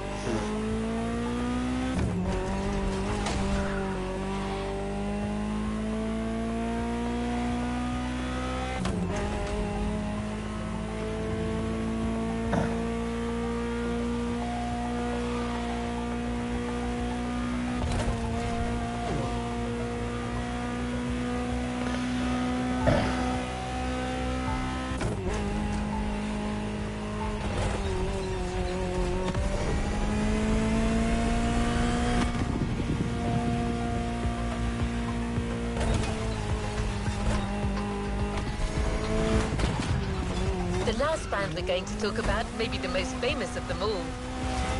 A brand which has clearly become over the years the embodiment of British luxury. Yeah, that's what I said. The brand is Aston Martin, and the car is the 2024 Aston Martin Vantage. This is the last stop of this voyage around Europe. I hope you'll enjoy it, just like our archivist did.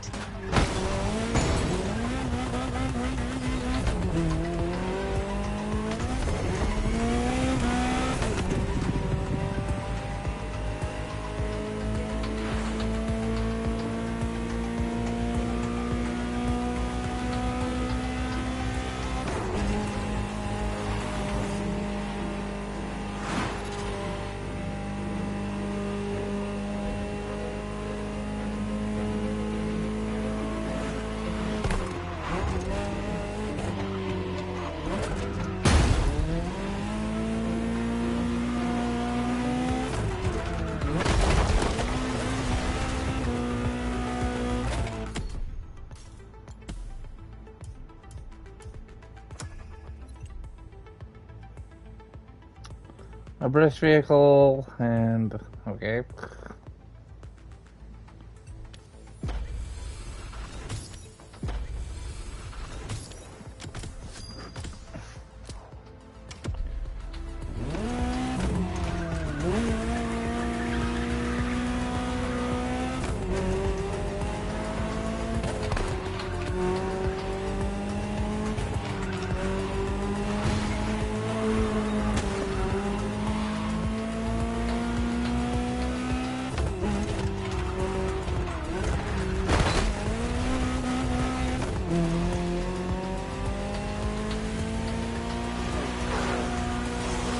And truth be told, I never knew Bentley was British. I thought it was like American or some shit.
Beat 4 minutes 39. Well, let's just say less than 440. Okay, that's very oddly specific number. Time attack.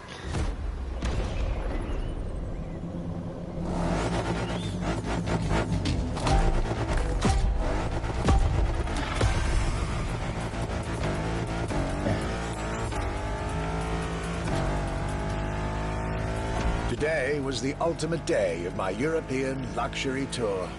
And it wasn't just any day. It was a day with Aston Martin.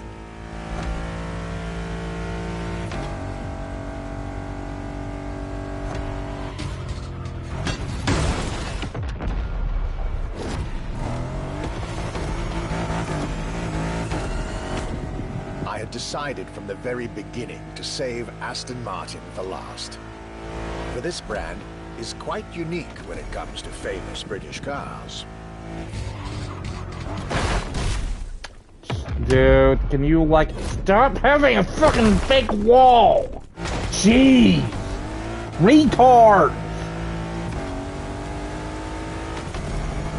With corners like that, have actual wall that you can't break through. Oh my god, man, I'm getting tired of this shit.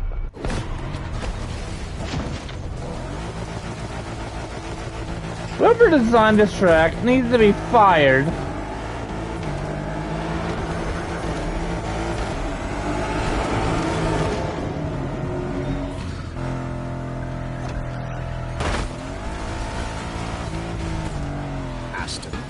a tribute to the Aston Hill race from the early 20th century, and Martin, from Lionel Martin, co-founder of the brand. The name Aston Martin now resonates in a very special way everywhere around the world. James Bond. It embodies the British modern luxury touch, so to speak. Also is famous for being in James Bond movies. Cars that are fast. Pretty much any cars James that Bond are movie does beautifully have crafted, Aston Martin. And on top of that, cars that now come with an unmissable pop culture connection that started with the appearance of the DB5 in the Goldfinger movie in 1964. As a result, Aston Martin cars nowadays have undoubtedly become some of the most desirable cars in the world.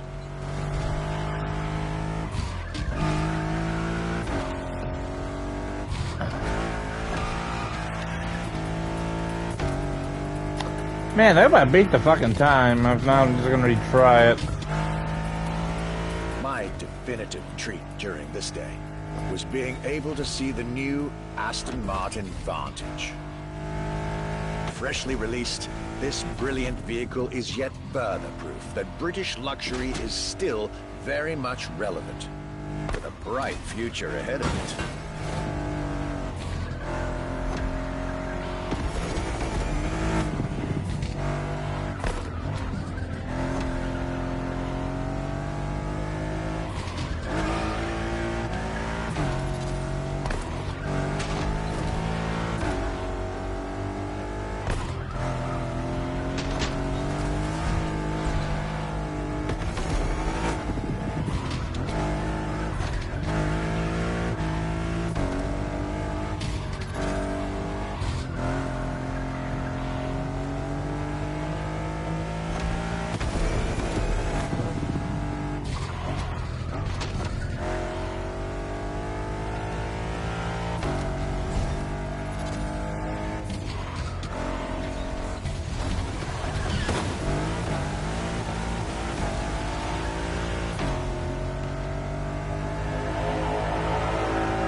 Okay, I barely beat it, but that was just fucking shit.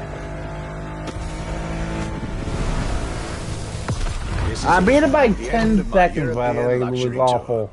With each stop more enlightening than the last. A fruitful journey for my archives and for you drivers of MOTORFEST.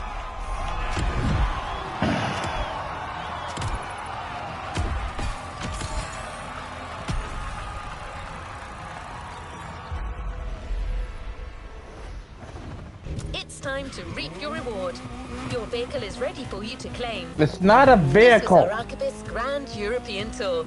And this was your Luxury Chronicles experience. It's just money, Your not a reward vehicle. is waiting for you at the container in our luxury estate. And your prize this time is prize money. Because luxury is also the freedom to choose. I mean, it is, but still, I like a car as well. And the million doesn't give you much.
complete this playlist.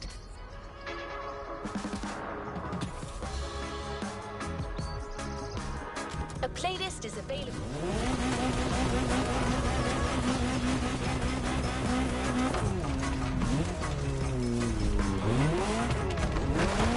Let me help you set a waypoint.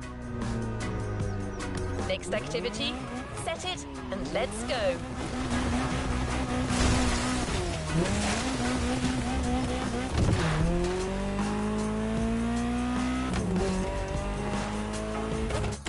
That reminds me, no.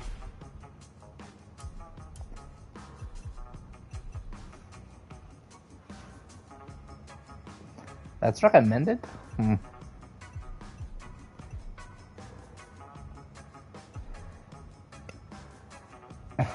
Azus.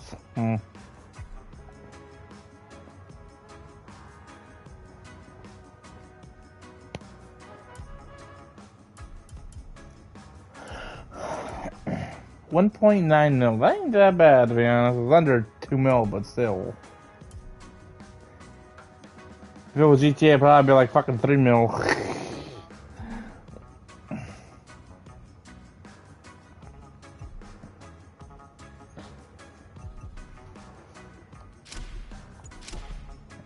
Oh, no, fuck that. Oops, wrong button.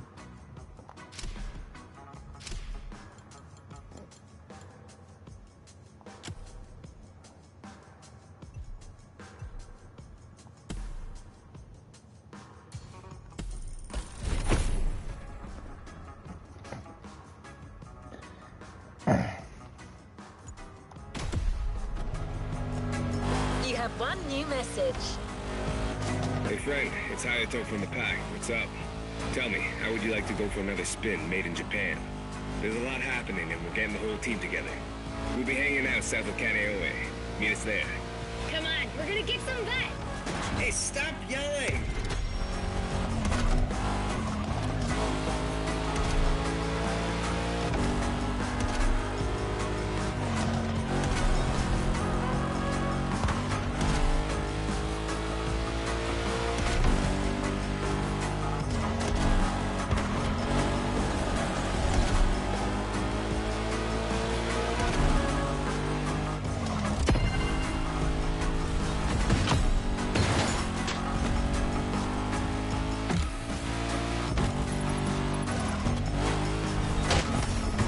You've heard your friends. You're going back to Japan. Sort of. Prepare to face new challenges and explore new horizons.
Also, I kind of want to see something.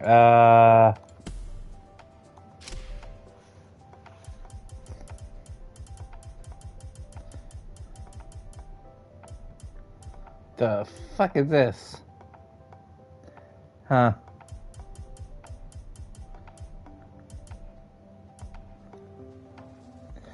Okay, that's actually cheaper than I thought it would be. 1.2, it's actually kind of cheap.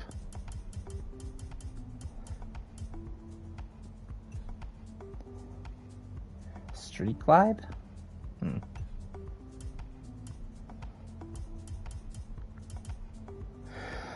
And again...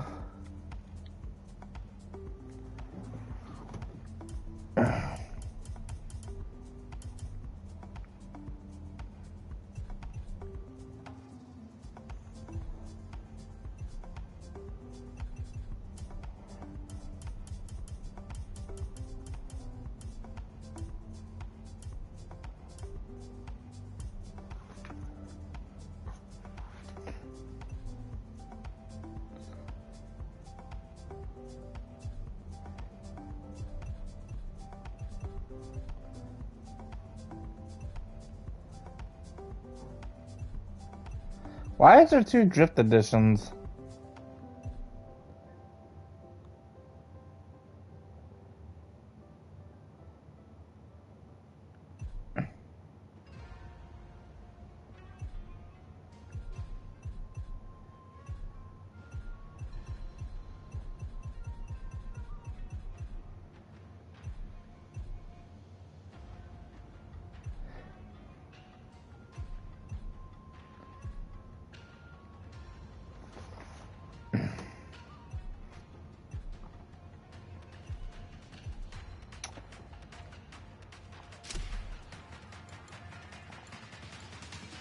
I wanted to get a Eclipse anyway.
Made in Japan Volume 2 is here.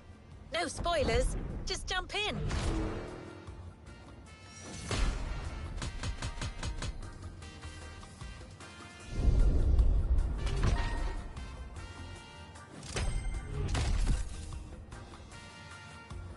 So there's like 7 total?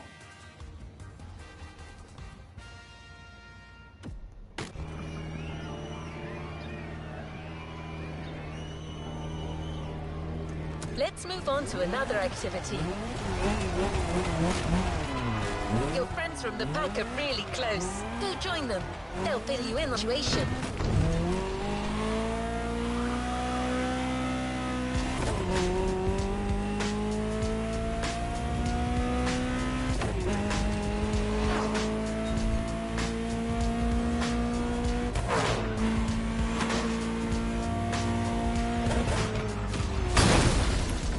Ow.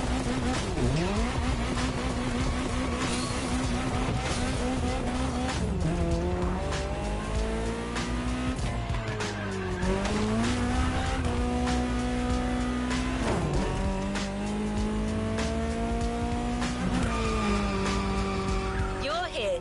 Time for a kick-ass reunion. Don't say that.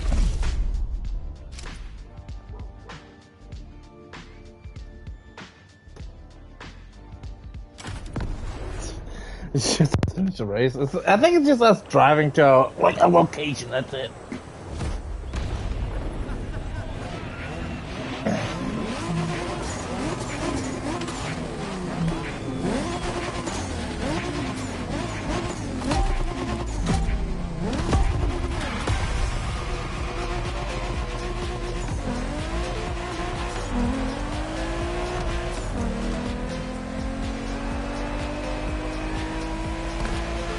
Welcome back, friend. Long time. Hey, Jerkster. Hi there, number 6.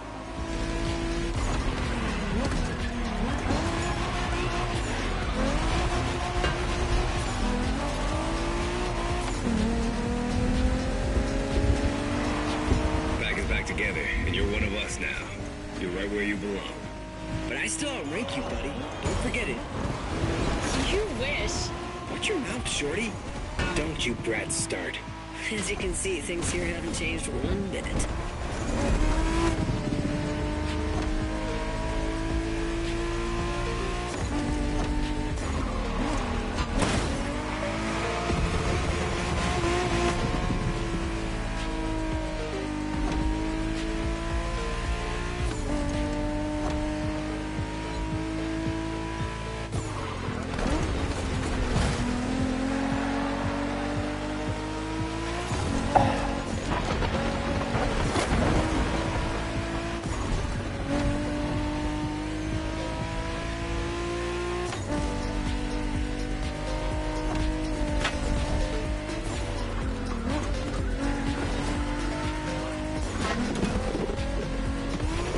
We're taking off. All right, everyone, here's the deal. The MOTORFEST is stepping up their street racing game. They have a bunch of so-called street racers coming in from all over the world. Got us some competition, huh? Yeah. And Made in Japan 2 is going to be all about showing these guys who the top dogs in this festival are. I'm down, brother.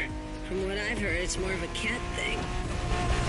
These guys are all waiting for us on another island, Maui. So this is uncharted territory for all of us. Even more exciting. Maui, here we come.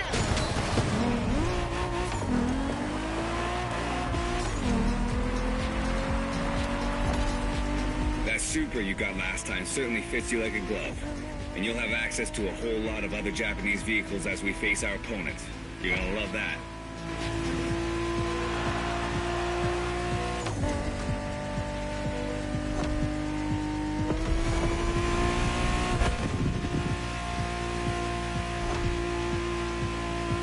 Check this out, guys. Smoking volcano on the right. Excuse me, you said smoking volcano? Yeah, that one's still active. Pretty cool, huh?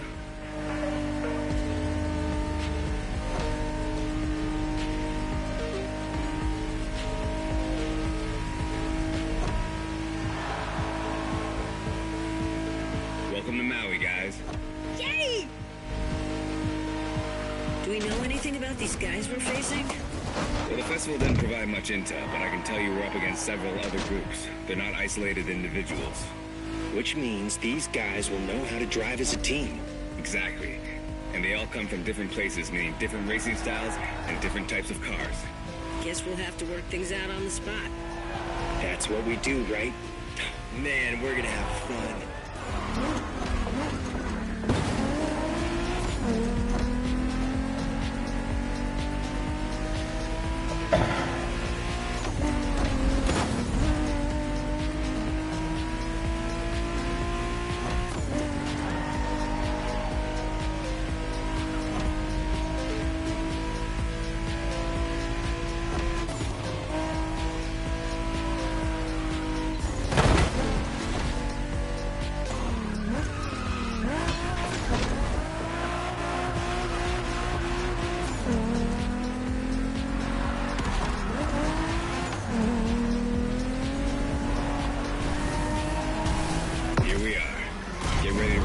First opponents. The warm-up is over.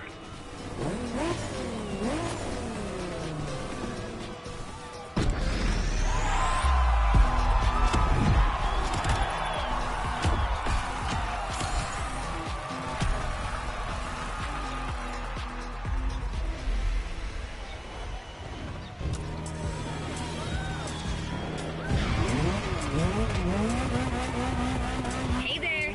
You, Shingo, and I are tapping the first round. Let's go meet our rivals. Hey, if it's just the three of us, I should be taking the lead.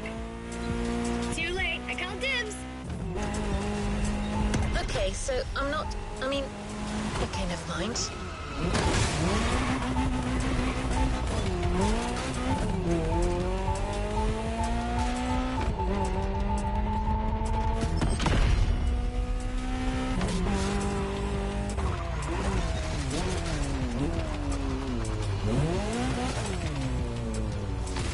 Oh wait, it's in the city there.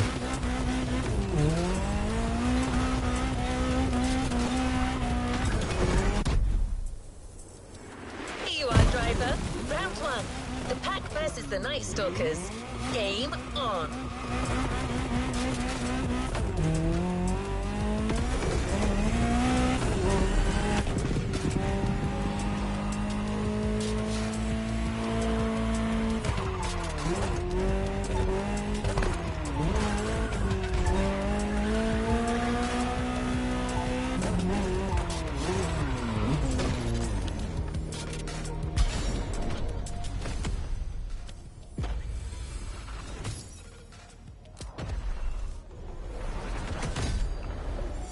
I was about to say, the fucking challenges are unlocked, dumb fuck.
10th anniversary.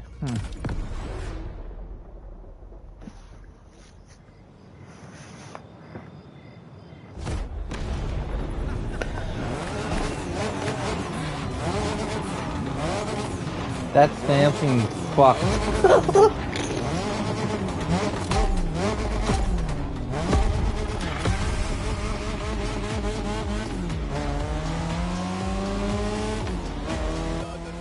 What's up, tourists? Time for you to step away. The festival is ours now. Say what? Oh boy, here comes the trash talk. Okay guys, it's just the three of us here, and we're facing the first of our new opponents, the Night Stalkers. Ooh, badass name. Yeah, it's not gonna do him much good against us. Hey, you hear me, Fiat Punto? You're gonna get your ass handed to you.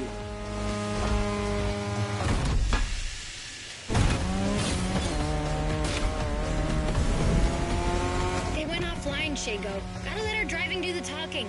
Let's smoke these guys. You got it, sister.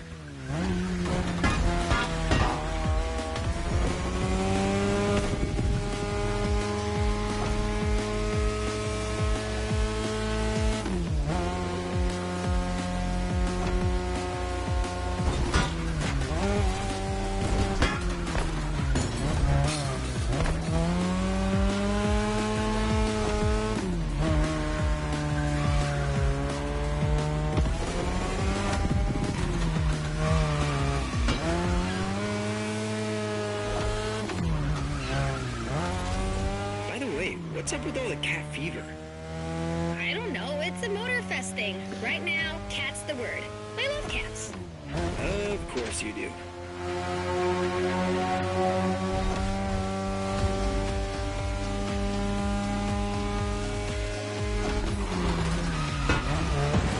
You're driving my car's older sister tonight, the Mazda RX-7 Turbo 2, the second generation of the RX-7. 10th anniversary edition.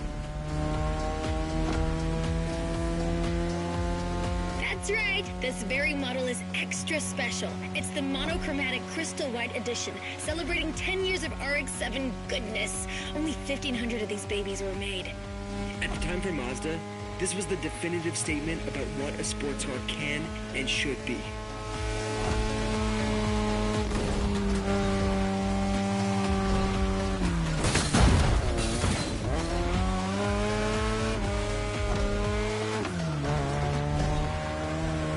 These turns are sharp. You gotta drift through these, Shingo. You drift psycho.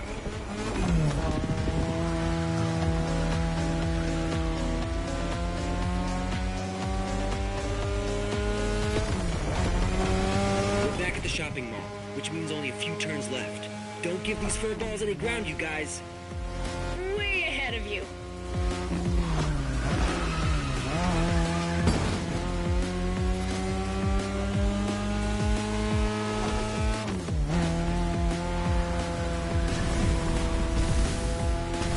Okay, that's one batch of roasted cats. Bring in the next one. Well done. The one and only Pax taking the lead.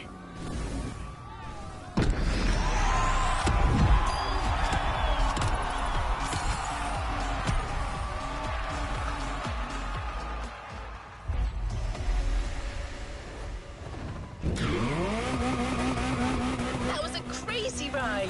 Hey, brother. You guys did great against the Stalkers, but the next round is about to start. Ren and I will be waiting for you. You're teaming up with the adults this time. Well, is this what we're doing now? You guys talk and I... All right, that's cool.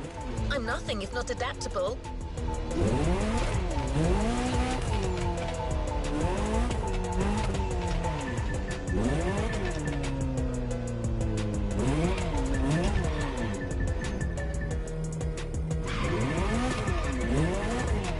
Where the fuck is it? In the parking lot? Or the garage? I guess it is.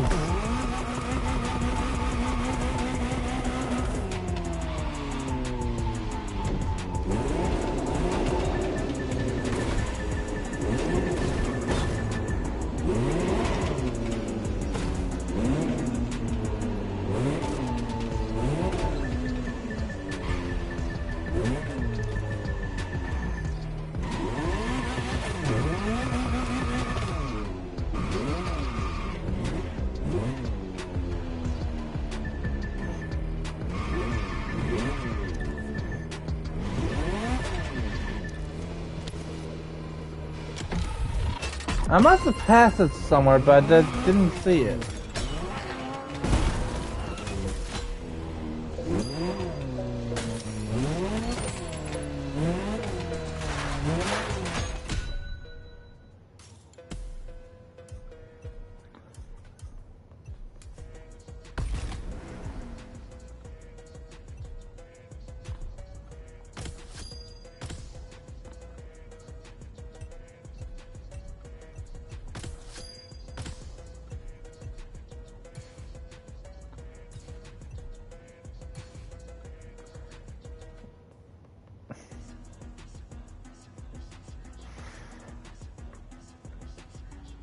Bavarian engine? Huh.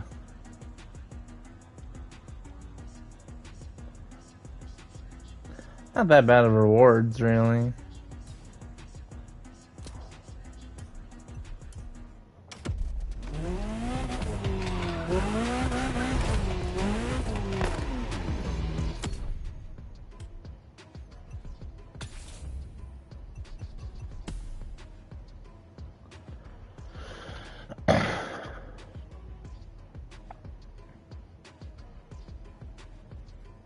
Select all, scrap all.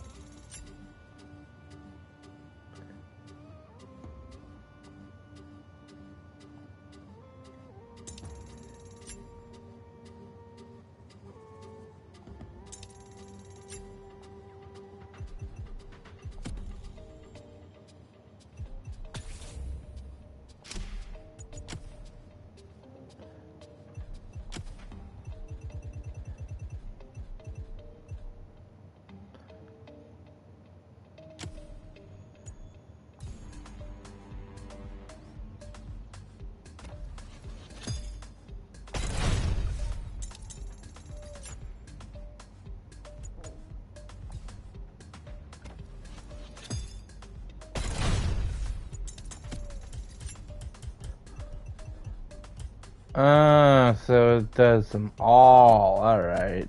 That's way easier then.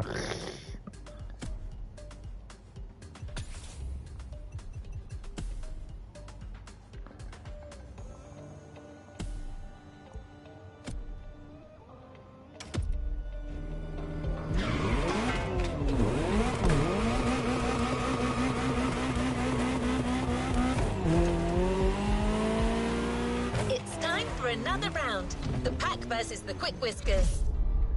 Seriously, what's all the cat names?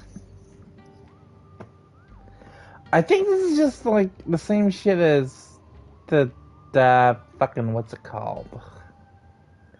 The Chase Squad chick, because I think everything was cats and dogs and that shit. Toyota GR86.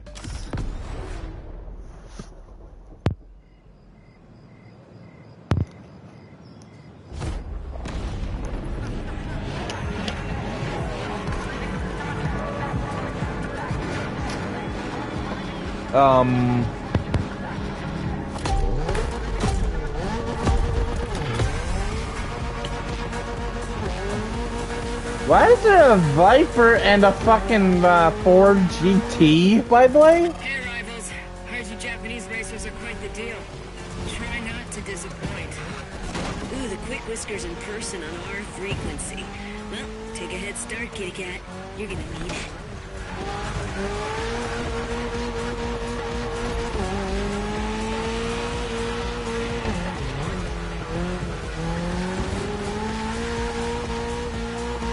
Some impressive machines these guys are driving. Gets my motor running. That's the spirit. Let's take these jokers down. I hate the fucking game. Sometimes these cars are just unwieldy and it's hard to control.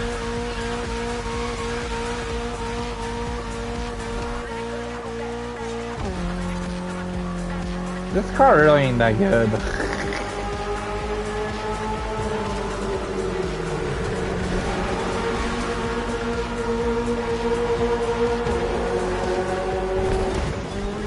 Looks like we're going out of the city for a bit.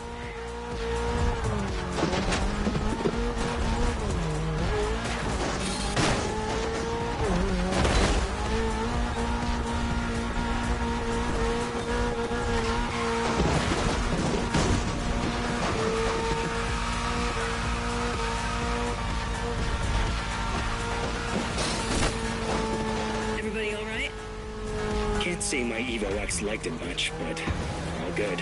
Yeah, the MOTORFEST is clearly cranking things up, without any regard for our paintwork.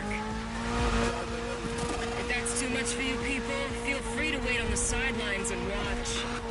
Eavesdropping now. If you want to join the winning team, just say so. Kids these days.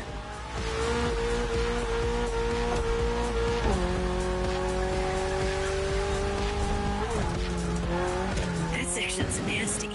Yeah, it's a miracle none of us ended up in a tree.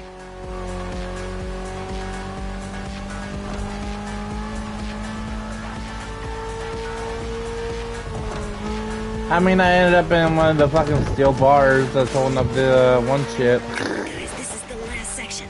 Neon-lit city streets, just the way we like them. No question, we're winning this. I'm not gonna question this. Well, granted, I'm like 20 seconds ahead of you guys, so we're definitely winning this. You should be ready for anything with that Toyota GR86. It's a shit show. With a naturally aspirated engine, responsiveness, and agility. A Toyota GR at the upper limit of performance. A car that's right up your alley.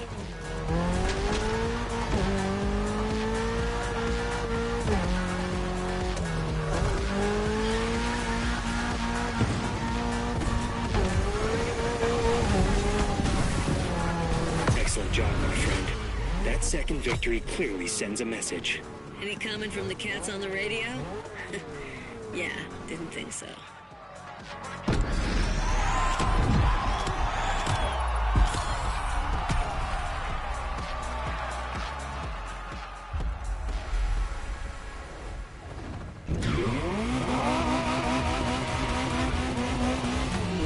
Ooh, 2 wins in a row.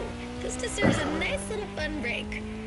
I'm waiting for you next to the airport. Come join me. I've got a nice Evo 6 for you to try. Right, but isn't it my job to say this kind of... recalibrating? Okay, your friend is waiting for you. You know what to do. Knowing that girl, I'm pretty sure you can guess what she has in mind, Drifter.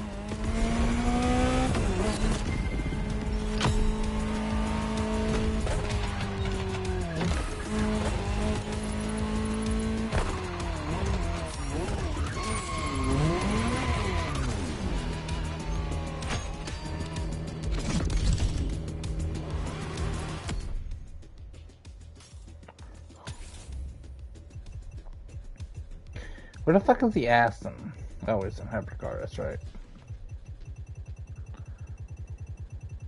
I got a lot of tier 2 cars, jeez. Where the...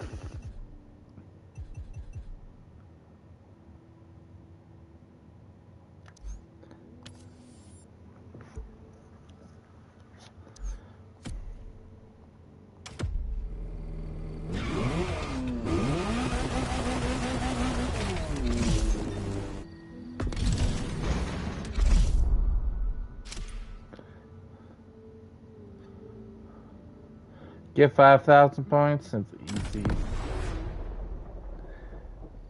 Evolution W86? Is that what the fuck it said? I have no idea.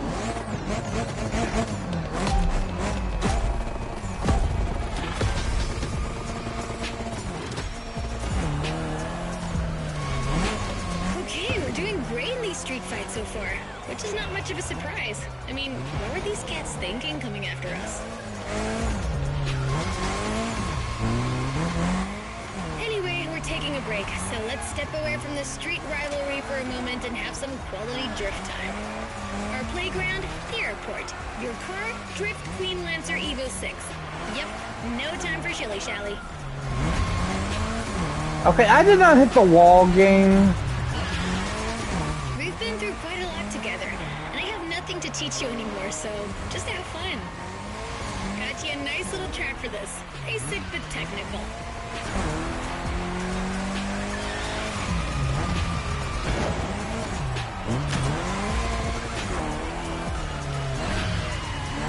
I told you last time that drifting was born in Japan, but I didn't tell you who ignited the spark.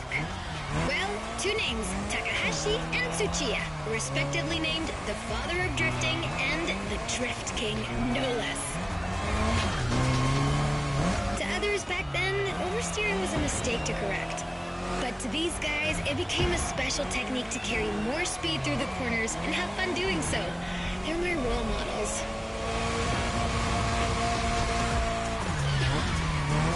I could talk about them for hours. Point is, drifting exists thanks to these two racers.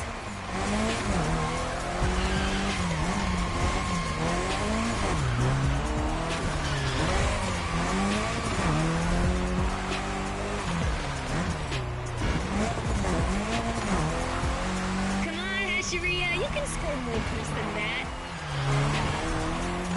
I think if I get 100k, but this car's just too fast for this type of track. Wow, you crushed it again! I'm telling you people, we got the next drift sensation in the making here.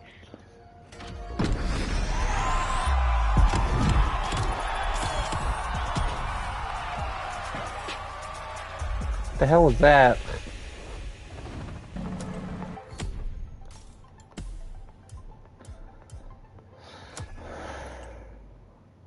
Without using nitro with a classic vehicle. I guess that is considered classic? What the fuck is it?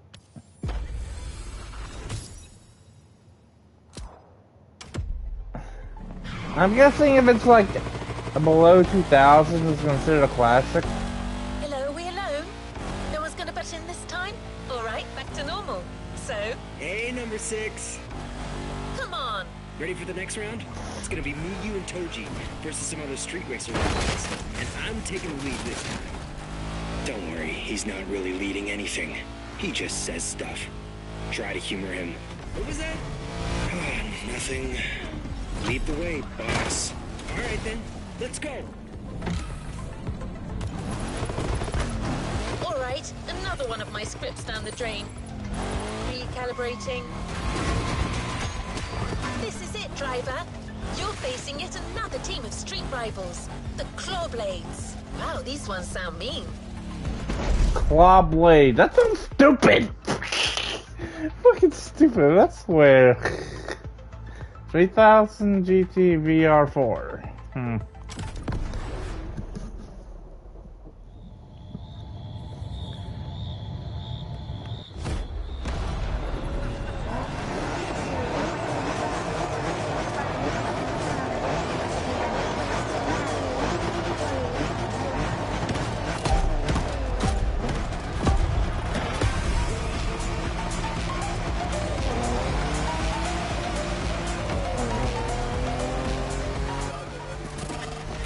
Japan, you guys are ready to lose in your own playlist?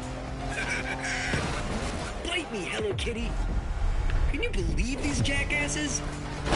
They kind of remind me of someone.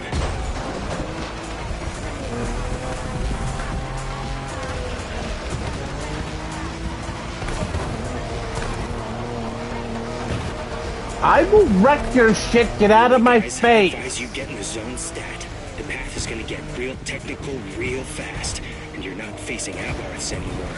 Copy that, knuckle down.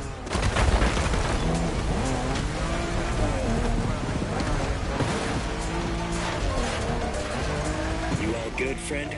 We got you yet another car from the JDM Golden Era. The most forward-thinking car in the world back then. The Mitsubishi 3000 GT. Or simply, GTO in Japan. Shingo, you're gonna tell us more? Yeah, you got it. Wait, 2 turbochargers, 4-wheel steering, and an electronic exhaust control system.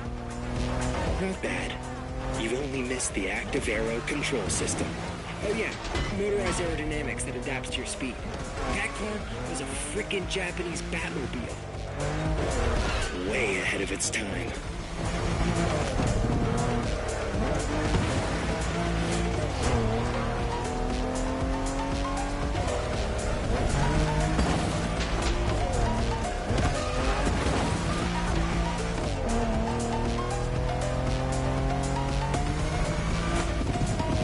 These damn cats are tough. Yeah, with these guys, I think we gotta switch from a Hashiria to a Bosuzoku state of mind. Okay, meaning? We go rough, brother. I mean, I went kind of rough. I just fucking pushed my way through these idiots.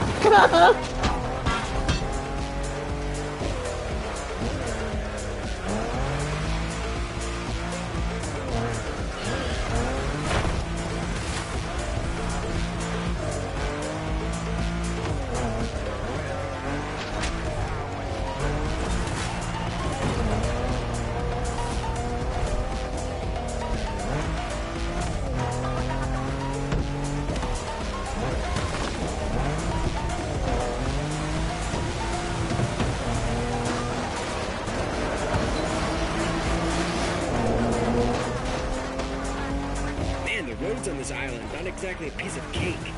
Yeah, but that's what makes it interesting, right? Plus, it's nothing for a driving whiz like you. Nothing at all.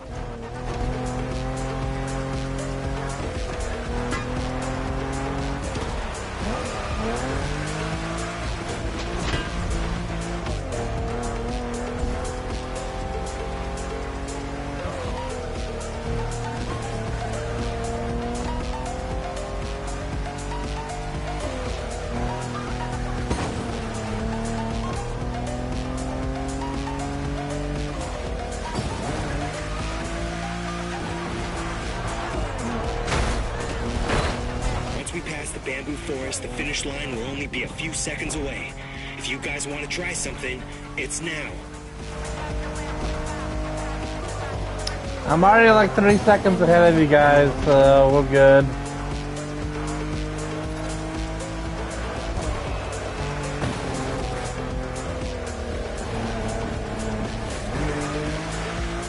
I hate when I wall ride. It's so hard to get off these walls sometimes.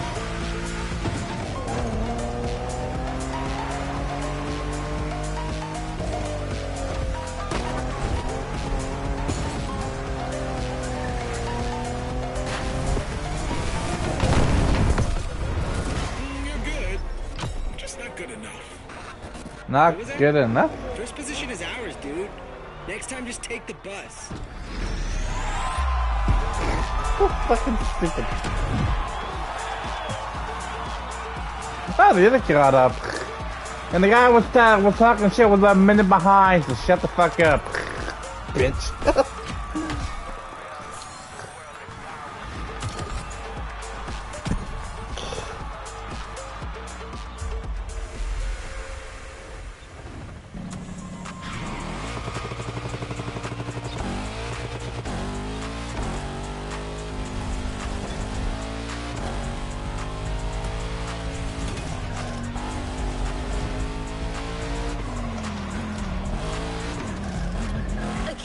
This time no one's gonna cut me off. I'm not saying anything. You people can sync up.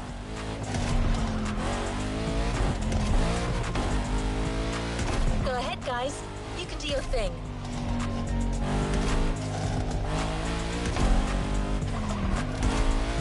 No one? All right, driver. Looks like it's finally you and me again. Great. So this next race is extra special. Hey friend, what's up? Man, you delivered a flawless performance against our rivals so far. These guys are getting hit real hard. But the next race is a toge. And you know what that means. Intense and technical.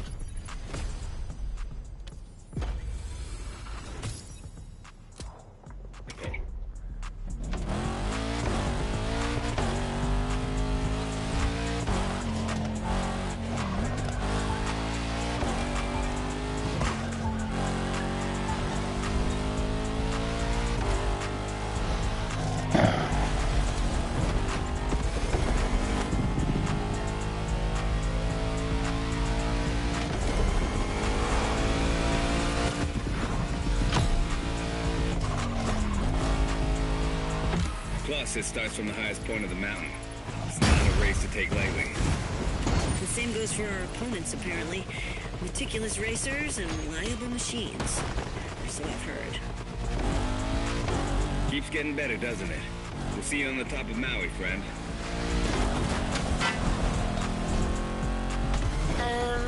As I was saying... Well, actually, these guys have pretty much said it all, so... I'm kinda lost now. gonna have to recalibrate again. I mean, they could ask me before barging in like that. It's not like I'm a freaking robot. Uh-oh. Recalibrating. To Haleakala. Let's go.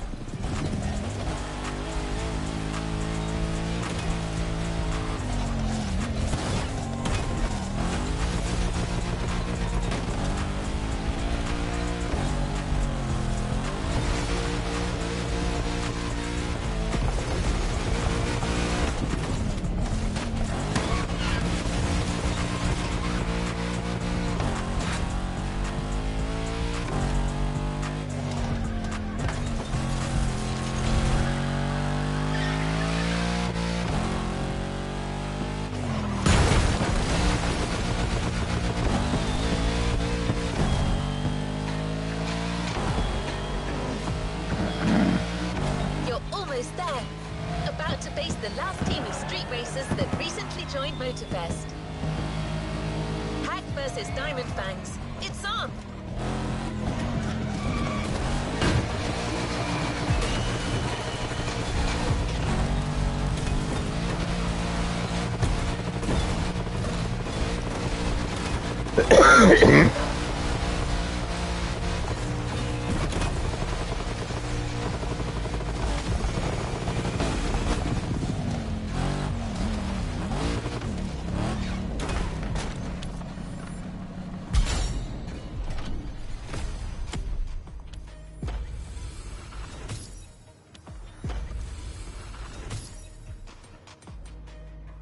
Three more for that.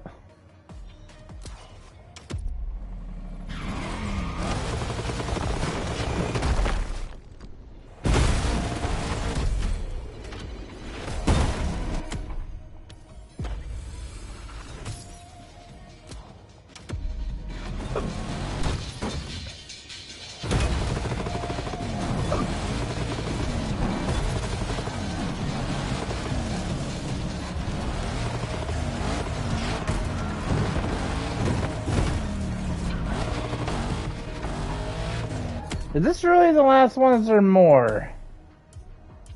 No, it's second to last.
Skyline GTR R32.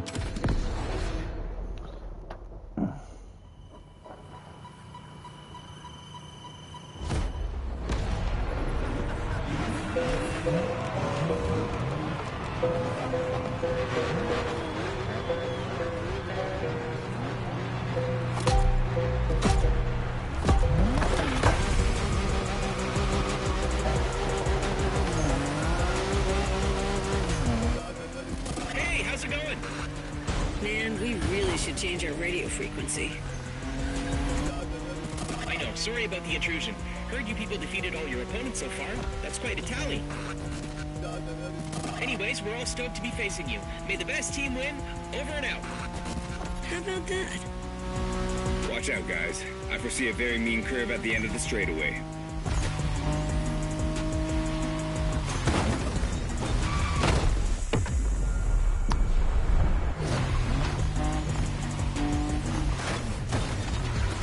Dude, you like literally can't just stop, I swear.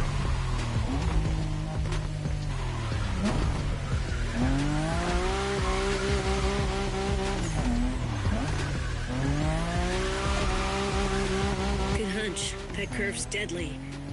Yeah, I expect. Yeah, the fucking redo like a time. Straight on these mountain roads.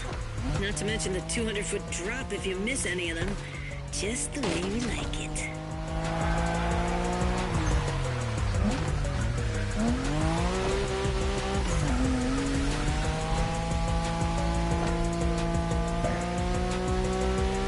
Manners and mean cars. Looks like our opponents are the real deal. But it's quite bold of them to think they could beat Japanese racers in a toge. Well, cats are known for being cocky.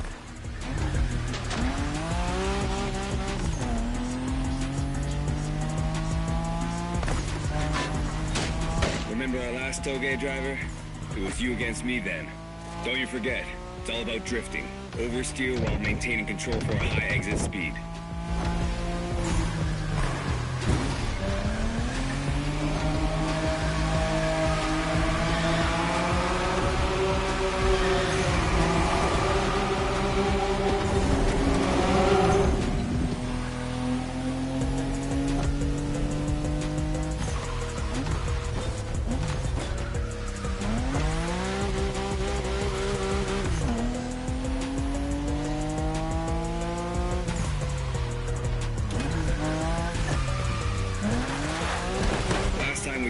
Skyline GTRs were called Godzilla. Well, that R32 you're driving was the first one to earn that name. This is the original monster, and its victory streaks are beyond compare.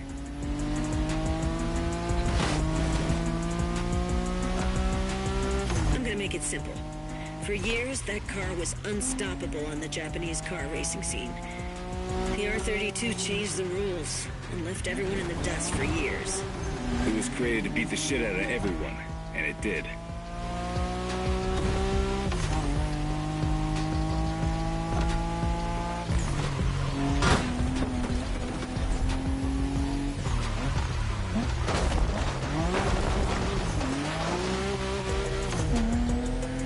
Closing in, guys. Focus till the end.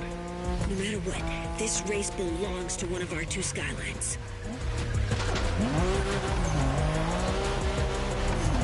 I'm already like over almost 30 seconds ahead of you guys, so I think we're good.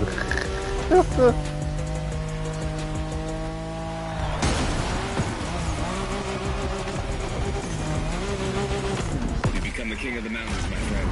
Incredible race, spectacular driver. Invincible car.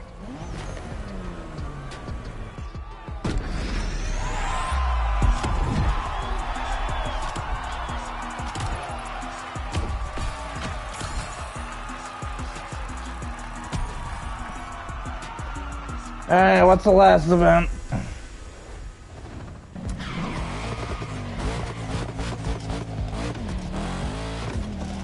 Hey friend, tell me, isn't your car a little emotional? Got an email from her kind of asking us to stop interrupting her job. She seemed a little pissed, saying that even robots can have feelings, stuff like that. Yes. I guess we kind of overstepped here.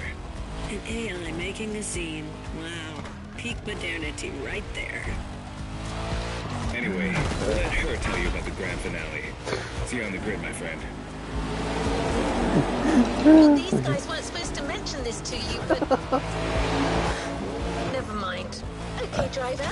Things are finally back to normal. So you've taken out each and every group of opponents. But it turns out that each team still has an ace up their sleeve. Every group is calling on their champion for this final race. The Battle Royale. Who's going to be chosen to be the PAX champion? Well, of course I am, but I won every goddamn race.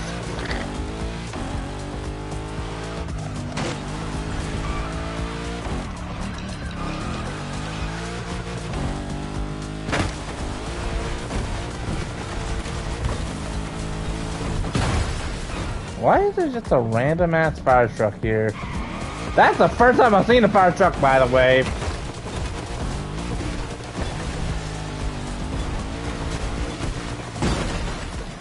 Ow.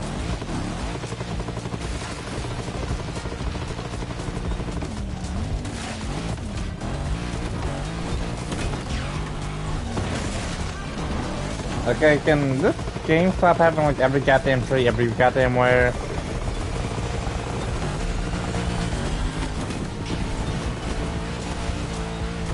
I know it's an island, but for fuck's sake, you don't have to cluster them all together. This is Made in Japan 2, final struggle, and you are up. No shame in trying again. Out of the way, bitch.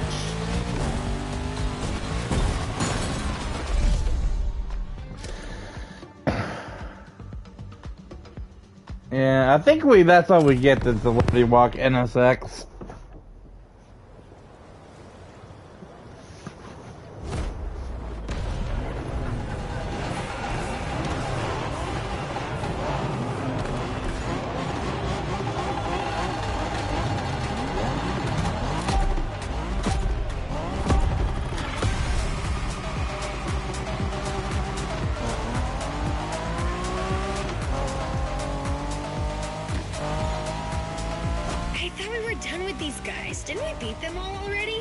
Just the lower ranks, apparently. Now each team is playing their trump card. Good kitties. Check out these cars, man.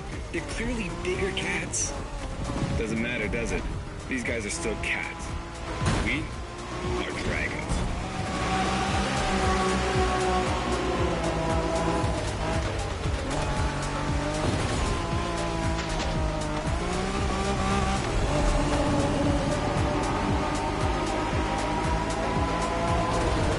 Okay, driver. This is a battle royale between the 5 street racing teams. Only one member of each group gets to race, and you're the one racing for the pack. Ugh, lucky. Officially passing the torch, big brother? Just this one time. Oh my god. Goosebumps. Literally.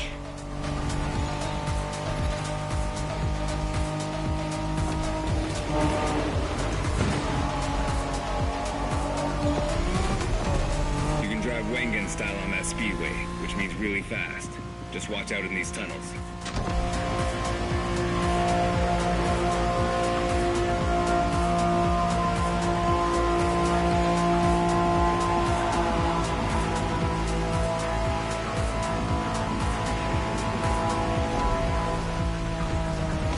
Does that car ring a bell, driver? We spoke about it in the Liberty Walk playlist. This is the Liberty Walk version of the 92 Honda NSX. Oh, man. Yeah, that's Shingo's dream car. Basically the same NSX as he always drives, except for this one's been in the hands of the master Wataru Kato, which brings it to a whole new level. I want to drive that car. Yeah, you and me both, brother. Got it, driver? That car's a unicorn. For the firepower contest that is the final race, this special NSX will do nicely.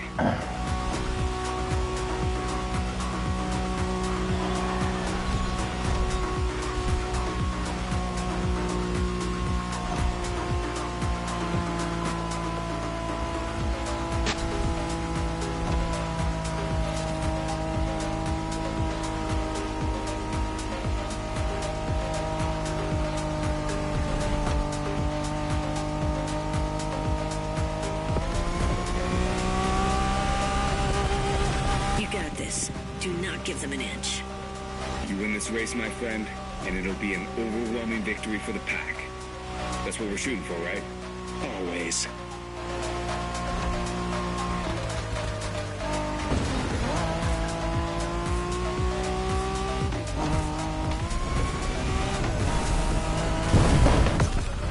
Looks like you guys are for real after all. You won this Made in Japan thing. Now come and get us out there. See what happens. Sounds like an invitation, friend.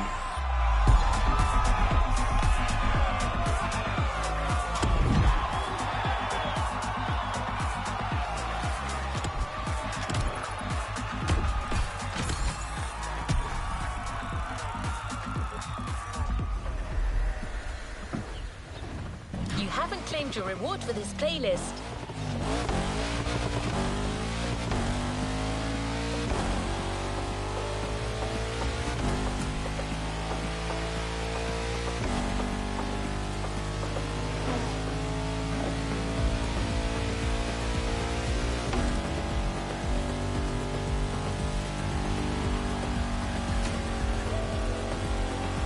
is an outstanding victory.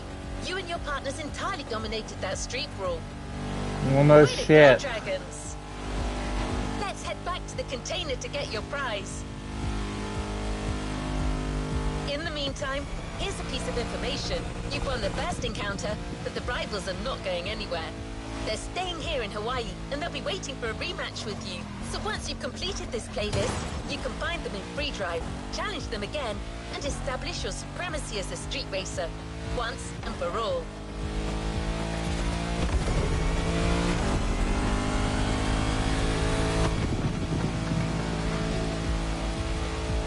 Hey, is it okay if I talk? Your car's not gonna get mad, is she? Yeah, it's okay, I guess. Alright, I'll make it short. You did a hell of a job back there, my friend.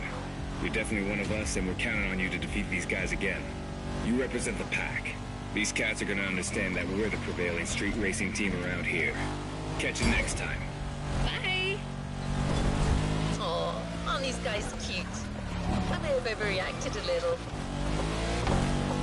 So don't forget, once you've got your reward, check in the menu, and you'll see a whole new rival-related activity. This is just the beginning.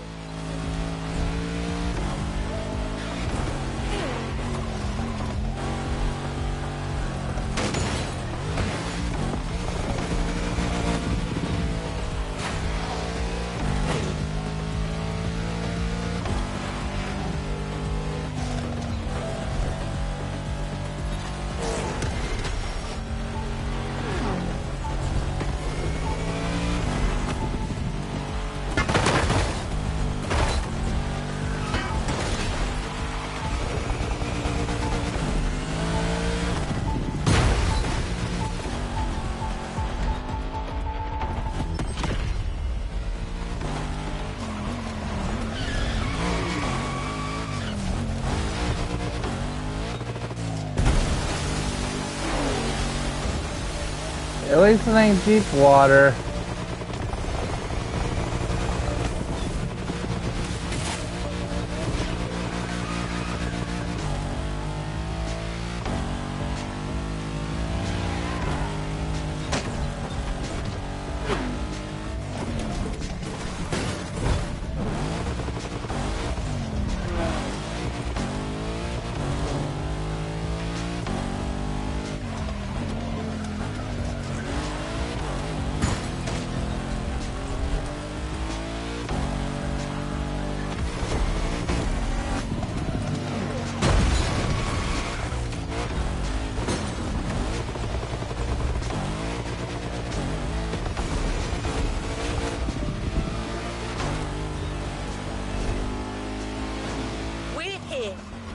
Time to unbox your brand new Honda NSX Liberty Walk Edition.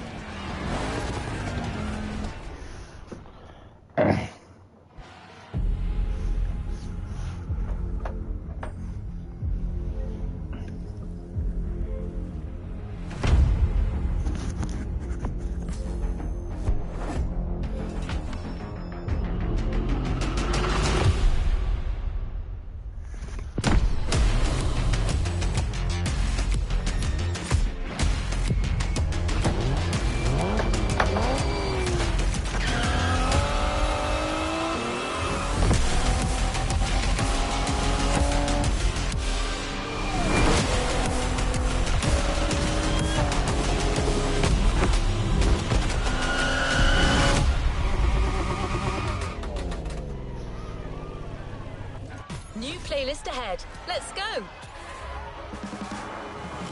A playlist is...